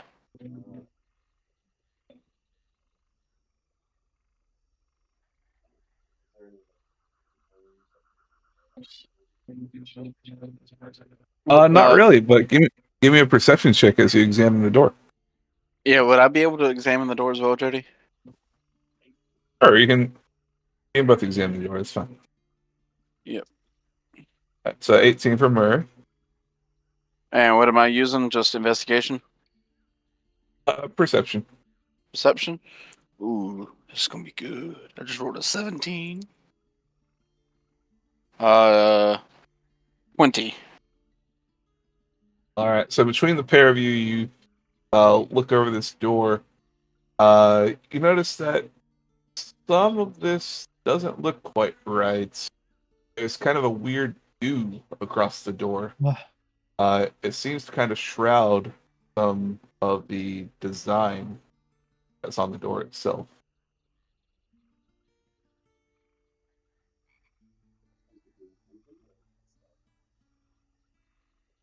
Seems to be staying still. Is there that and that torch right there actually active? I mostly put it in for lighting, and that was before I knew how to hide lights. Assume it's not there. Okay. I would actually light my torch then and see if I can't burn the goop away. Sure. It's slow going, but you are indeed able to burn some of the goop away, inch by inch. Merrick, do you think you can get your little things to start throwing some fire bolts at it?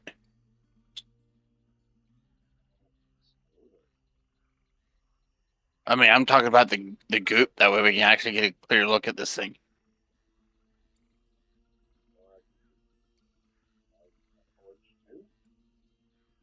Either way. Sure. Very well. It is meticulous, slow-going work, but you burn away the goop, slowly revealing an eye, a nose, mouth, another eye. You reveal a face upon the door. Its eyes are shut and its mouth is closed.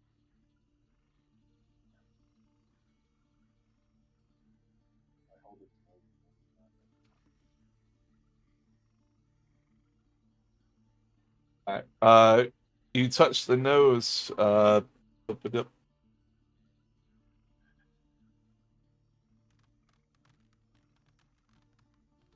god, the Caesar dice.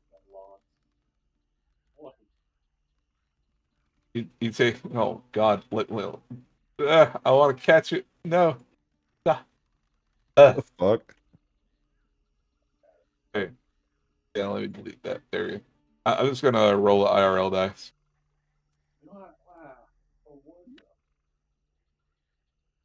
That's 8 points of lightning damage as the arcane rune that hovers in front of the door reacts to your touch.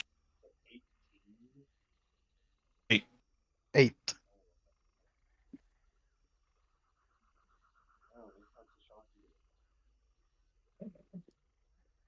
However, as you do touch the door, the eyes spring open, revealing stony carved eyes. It looks from one of you to the next, to the next, to the next. My, what a party we have here. Upon seeing that, I'll pull out Scalebreaker and say, "Shut up, door. We gotta go through." And I'll touch Scalebreaker's tip to the door to see if I can like charge it to open it. I guess.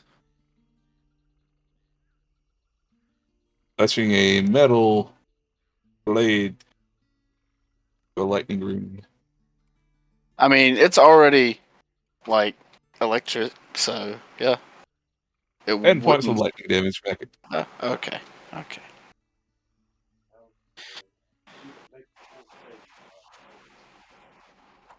Well, the the thing's door. made of fucking electricity, so you would think that electricity wouldn't really affect it.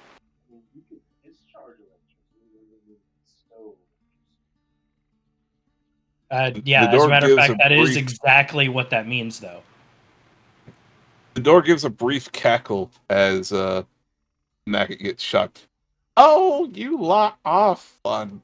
What brings you to visit little old me down here? What a mood change. You brought me snack. I can't eat food.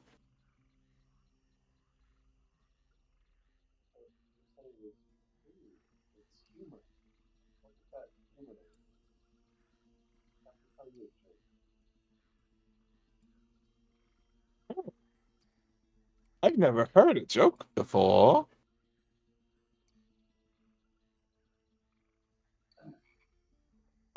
It turns to regard Arthur. Oh. It's Hmm.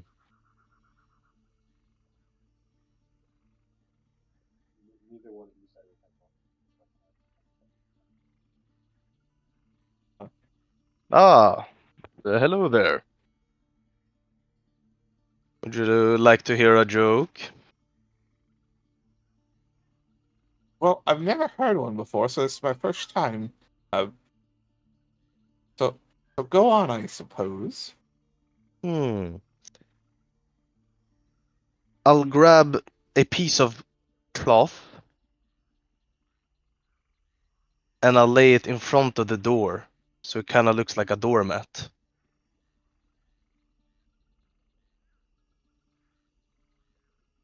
Its eyes follow your movements.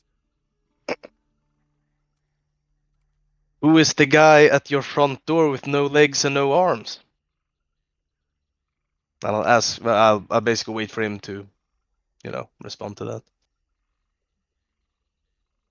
What? Where? Who is the guy at your front door with no legs and no arms? He looks around at each of you. You all have legs and arms. Yes.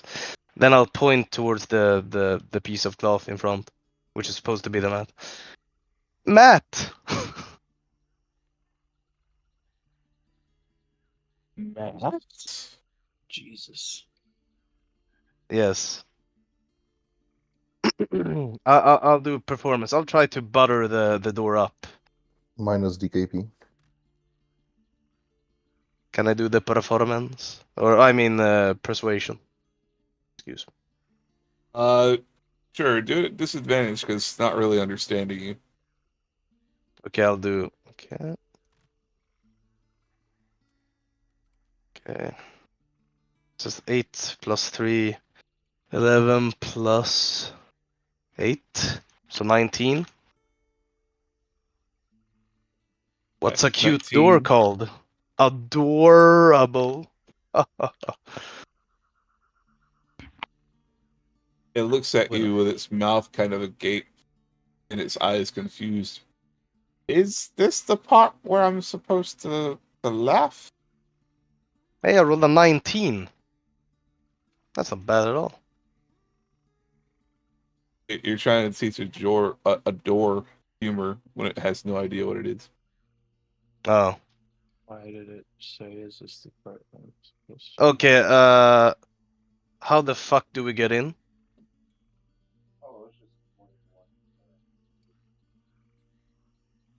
Are you want past me? Yes, before Anga here dispels you and I erode you. At this point, I'm pretty tired of shit. Oh well, I'm mostly keeping something in. I suppose you can go in if you really want to.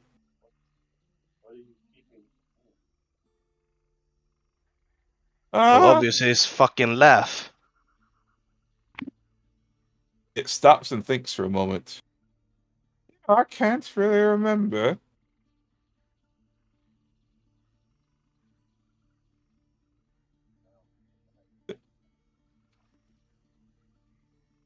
I would start come up nudging Anga at this point. It's time to dispel this door.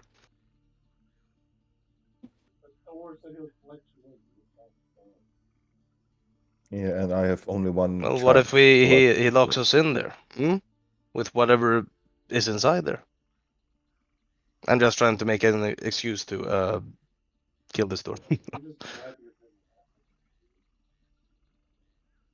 It's a funny joke. I saw you smile.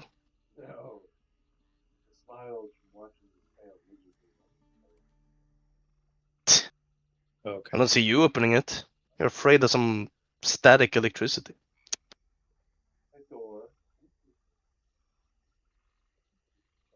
Oh yeah, why don't you just say so? The door rolls open. However, there is still the matter of a floating arcane That was a ward. cool animation.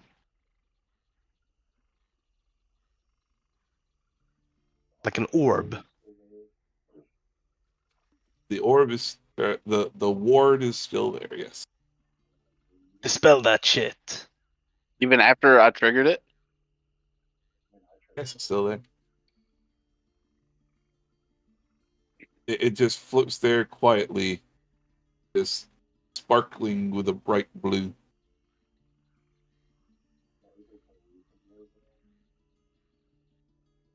Sure. It says lightning. Rocky shock.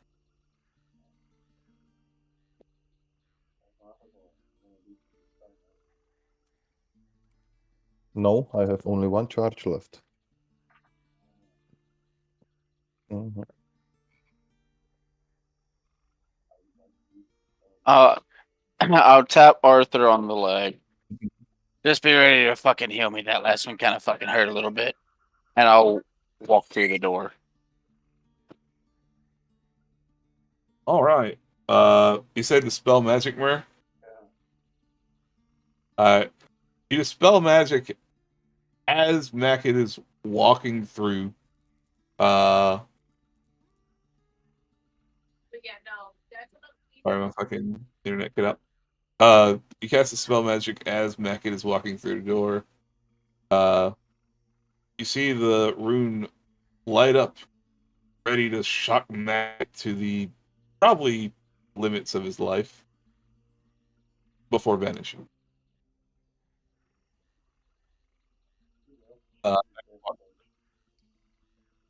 What? No, I will be healing you at this point. I You heal mean, for 16 damage. don't we all technically cheat death? We had these necklaces on. I'd rather cheat on death. I mean, besides, I've only got like 5 years left. You guys are going to be living longer.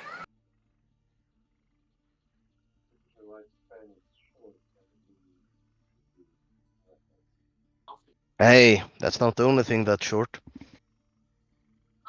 And I proceed to kind of hide at this corner and peek through. All right. Mackett, you with your loudmouth arguing and trying to sneak at the same time. Well, you know, it's a method. You huddle next to the corner pillar of this room. Funnily enough, you seem to be next to two levers.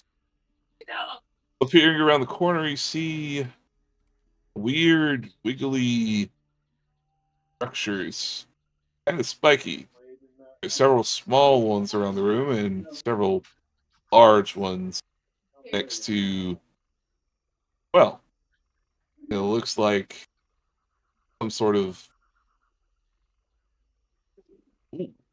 with all kind of lightning just erupting from these large metallic spheres. Across Mackett's the way. eyes just light up.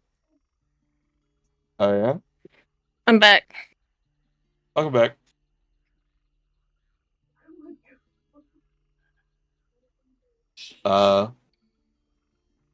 Yeah. There's a loud humming of energy in this room. However, the smell of rot is immense. Give me a Constitution save.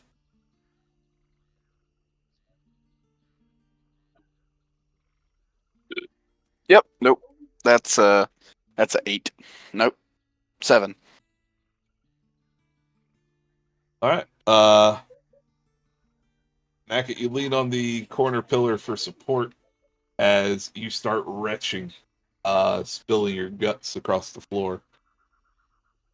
Yeah, the rest of your party can see that through the doorway.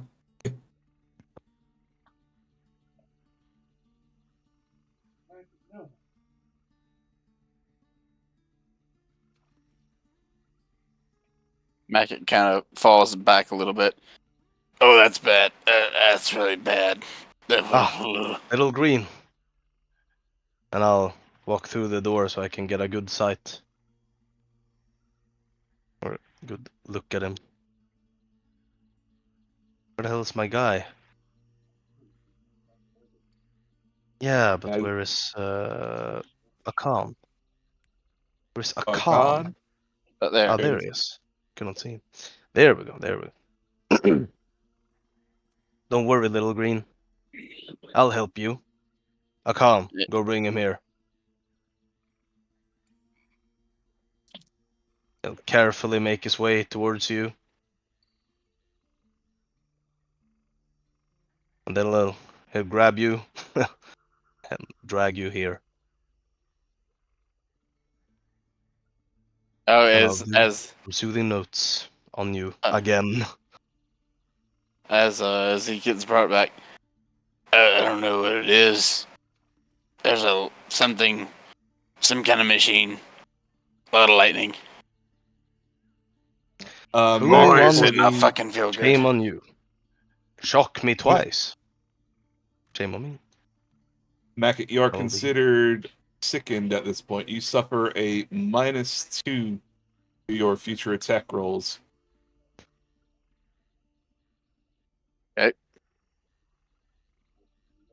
Can I do like a medicine check on him? It doesn't seem right. And I healed you for 15, by the way. I'm back to full. Or you can do a medicine check on him. 13 plus.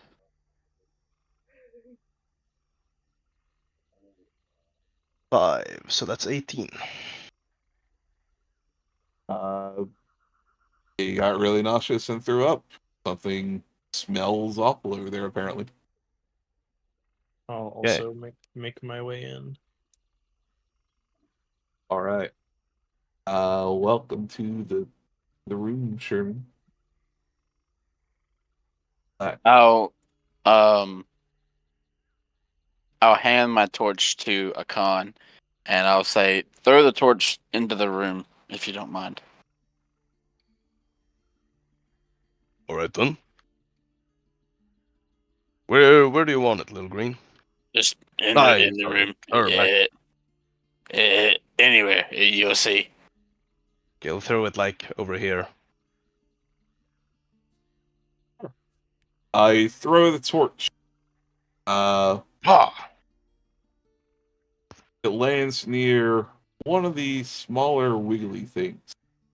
Suddenly, it snaps to life, catching the torch midair.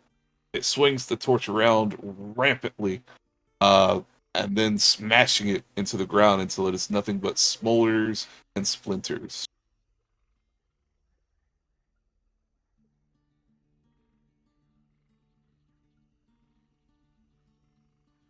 I suggest we do not get hentied by those tentacles. Akshan says.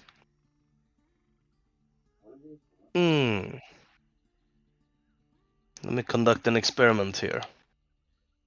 I will be using the Song of Night Terror.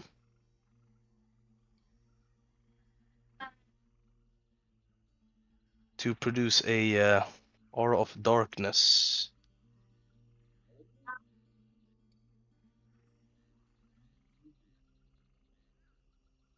We'll just call About it the this whole big. room. We'll just call it the whole room. It's fine. Alright. Yep. But we do have dark vision. As per its effects. But everything else won't see anything. I'll tell them about the big ones in near the middle. Let's try that again. I'll give Akshan or Akam my torch as well. And he'll throw it once more into the darkness. All right. A few seconds later, you hear more slamming and smashing of splintered wood. Okay.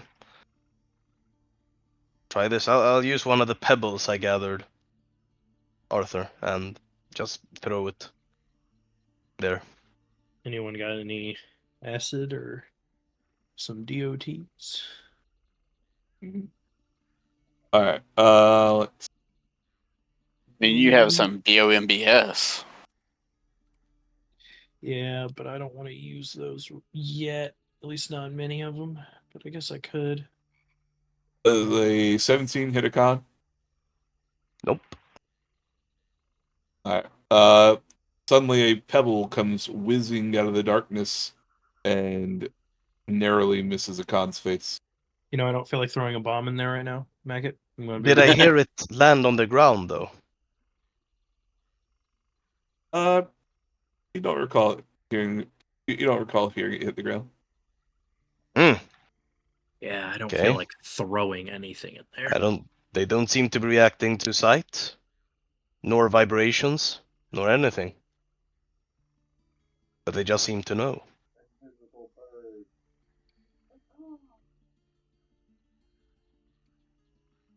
All right. You send in the Raven. That's a raven. All right. The Raven can see numerous tentacles reaching over, but they can't quite reach him.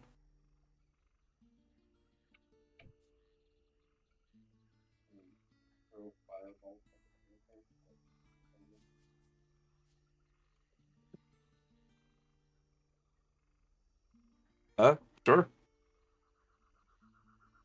Fire bolts are launched. Seems to have no real effect on him.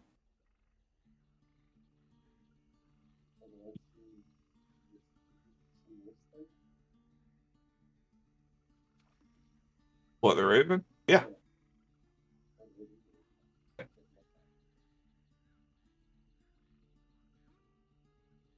Your buddy can come back and tell you that it looks like a bunch of zappy zaps shocking some slimy slime, which goes through some pipey pipes. The slimy slime seems to surge with its own life force.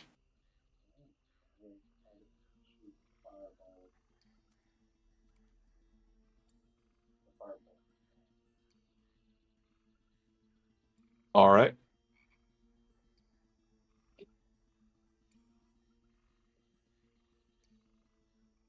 In that direction, although it seems stopped short by something that cannot be seen about here.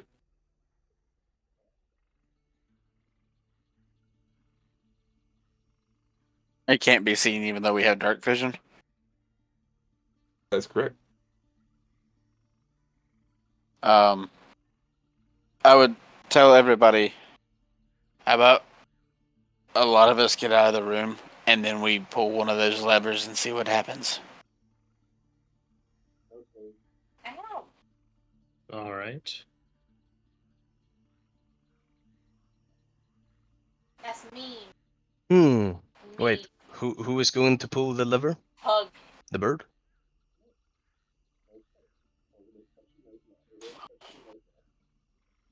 No, that's dumb.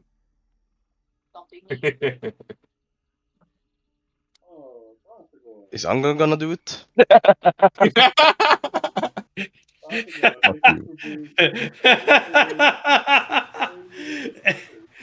No. Those goes just happen to be token goes. Last Bunga one Bunga, out, there the is- rotten egg. Bunga, there's a lot of squabble amongst your party of who will stay inside and who will be outside. They all quickly form a beeline for the door. You are the last one left inside. You Okay, accept your fate. where's the barrier? Or whatever. The lever. So they're wanting someone to try and pull a lever. There's one here, here, and then across the room, there's another one here, and here. Oh, you got to be at least And here. 6.1 to see it. I'll be nudging Anga forward. It's alright, Anga. I know you can take some damage. I also have the Song of the Dragons to reduce all magic damage by half. So I would actually suggest, Mayor, would your birds be able to go pull the levers on the far side?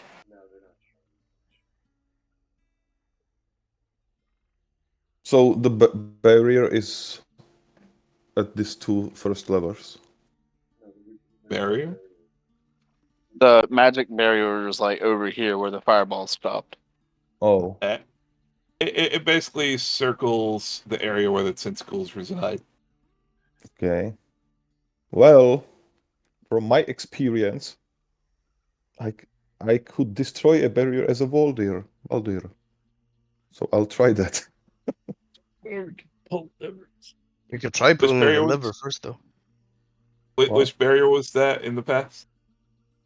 The necromancer in the swamp, he casted a barrier. I couldn't penetrate it, but I destroyed it when I swung at the necromancer, whatever. Oh, the shield spell, yeah. Okay. So you head up. You notice that the tentacles have an immediate response, trying to grasp towards you, but you're not quite close enough to be grabbed by them. You can almost see a brief shimmer just out of your weapon's reach. You dare go closer? Yeah, just as a Baldir, yeah, just close enough to take a swing. Are you going in as Valdir? Yeah. Oh shit. So for all of you, you witness Unga Bunga make a swift transformation into his godly self. He's suddenly clad in golden armor, a large golden axe in his hands.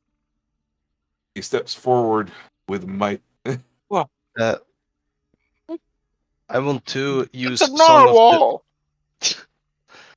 I want to use Song of the Dragons on him so that he gains some resistance towards magic. Okay, that's good. So he will gain resistance to magical and elemental damage, +1 AC, and he can also breathe fire. Valdir, Or as elemental. you charge towards the barrier, axe held high, you swing through. Nothing really occurs. The closest tentacle tries to grab onto your leg. One tentacle alone does not seem quite strong enough to particularly do anything to you. No, you need a butt change. Liam. So, Okay. what do? Do you try charging in and swinging more? Well, my attack on the barrier didn't do anything. Your axe went right through it. Okay. So it's no longer like there, or I just cut through it, but it's still there with small cut. Do an Arcana check, buddy. Okay. Here we go. Damn. I'm drooling. Yeah, trying to not eat my fucking sword or axe. Yeah, I know. It's You very have hard. no clue, but you quickly get distracted by the glowing orbs ahead. The shocking lightning of them is quite mesmerizing, and it kind of makes you forget what you were doing.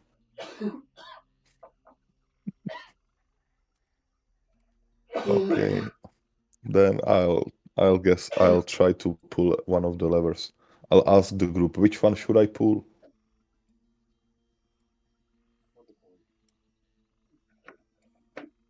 Yeah, it's my life, not yours, right? Okay, I'll go for the right one. All right, Unga Bunga, you pull the right side lever. This one here. Yes, sir. All right. Go ahead and right click it, and you can actually hit the plus sign, and it'll hit you. All right. As you pull the lever, the door slams shut. A maniacal laugh comes from the door. Oh, goodness. Someone's up to something. Okay, I'll try to put it back down. You go to pull it back down, and the door says, "Oh no. Oh, you're here with me now." Oh, no. You're stuck here with me now. I'll go for the left one then. And All right. with the fuck you door, I'll pull it up. All right. You pull this left lever. Give me a dexterity save. A fucking fuck. I know we're full of those today, aren't we? It wouldn't be me if it wasn't a second net one. Hey, 5. All right. Bunga Bunga. Oh, damn, you got lucky. You take 3 cold damage, which is reduced to 2 because of your cold resistance. I'll look at the door. Oh no, I took 2 damage. Oh no, what do I do? What will I do? The door just smiles and watches you Mocking the door. patiently.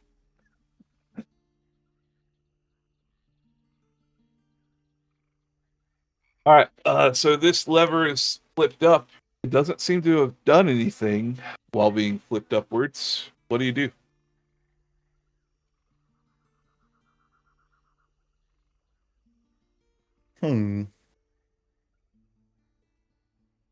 Spot. Go get me a diaper. I'll pull the right one back No, up. leave Loki alone. Get me a diaper. All right, you pull the right side one back up. Yeah. Nothing seems to happen, but there's a very light click sound. Okay. Then I'll continue forward to the closest tentacle. And All right, you get near it. yeah, As always, it well, unruly I'll try grabs to for you. smash it. Okay, I'll swing. Try to just cut it. Attack roll. Are you trying to cut it? Give it an attack roll, bud. Hey, Jody. Yes, sir. I'm gonna go ahead and do it. I'm struggling over here. I gotta work tomorrow. You're good. You're good. We're 5 minutes from time, buddy. Oh no, I'm sorry. We'll see y'all later. I don't. Okay. Night, Trent. Good night. Right. What's the fucking attack on the X? I forgot, man. I believe it was +3. I could be wrong. So it's D20 +3 plus strength plus proficiency. Okay, so 11 plus 3 plus 4 plus 3. So 21. 21 is enough to hit this tentacle. You swing, you cleave right through it. It falls lifeless to the ground, making a weird squelching noise. It then starts crawling away, crawling towards one of the walls. Which wall? We'll say right here. Can I stomp it, like step on it? Just, end its life? Sure. You stomp on it repeatedly, trying to crush the life out of it. It is quite resilient. Although, you do finally chop the life out of it. However, as you witness that this one has been diminished, you hear a strange, louder squelching behind you. You look back at the nub that you previously had severed. A tentacle is now regrowing in its place. Okay. Can I identify what type of enemy it is? If it's undead, or something? Oh, yes, sir. Go ahead and give me a... I'll let you have your choice of Arcana or Nature. I think my Arcana is higher. Yeah, Arcana 7, Nature 1. Okay. So Arcana. Fucking 12. Jesus, the rolls are fucking terrible. 12 is enough. You can tell that this is an aberration. The fuck is that? An aberration is a kind of... Hold on. Let me double check before I say some bullshit. Aberration's kind of a fancy way to say it's eldritch and weird. Okay. That doesn't help, but okay. So Let's it's not see. undead. Spooky, scary, skeleton. No. It's not undead, but it is in the realm of monsters related to, say, beholders, illithids, mind flayers, elder brains, intellect Evil devourers. ones. Yep, stuff like that. Just kind of out of this world horrors. Okay. Well, I think Cthulhu. there's only one thing to do now. I'll use my dash action or something to just sprint to this lever, to this one. Yes, sir. As you dash along that route that you're going, I'll need you to make a dexterity save, sir. My dex stay safe all the time. Holy shit. That's kind of the shit we're 17. dealing with. 17. That is very lucky, sir. You feel you more hear it before you see it. You hear a loud sizzling sound as something kind of swooshes past you. Your feet are suddenly splashing on something on the ground. You look down and you notice it's this kind of green, murky goo. And that's when you see it. You suddenly see a shadow revealed by the lightning in the background. You take a look to your left as suddenly, revealing itself from its invisible form, a gelatinous cube, tall and outlandish, stands before you. Bits and pieces of previous humans and lunch are lodged within. You see armor pieces, bones, all kinds of shit inside. And it is at this point that we'll continue next time.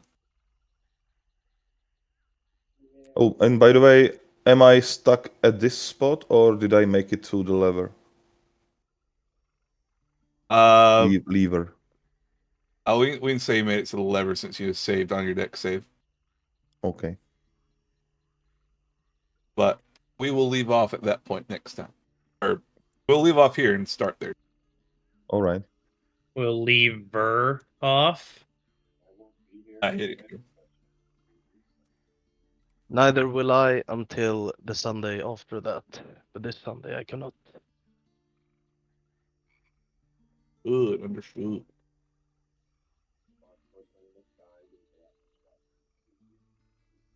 Beautiful, beautiful, beautiful. Yeah, I Yeah, agree. don't try I to eat agree. it. It will eat you first.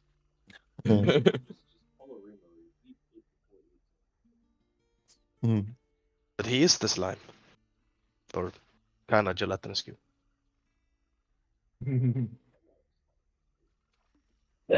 Hmm. Oh, and by the way, does the damage that I took from the beneath hallway going here to this room, does the rage, do I still have the rage from it or am I at You had the zero? rage until you take a short rest, buddy. You're good. Oh, okay. What kind of damage was it, by the way? Bludgeon. Imagine. Oh. So my rage is fucking 40. Nice. Alright, I'll see you guys next week then. On Thanks Sunday. for playing, guys. I hope you had some fun. Yes, Hey. yes, yes. Thank you. Have a good one.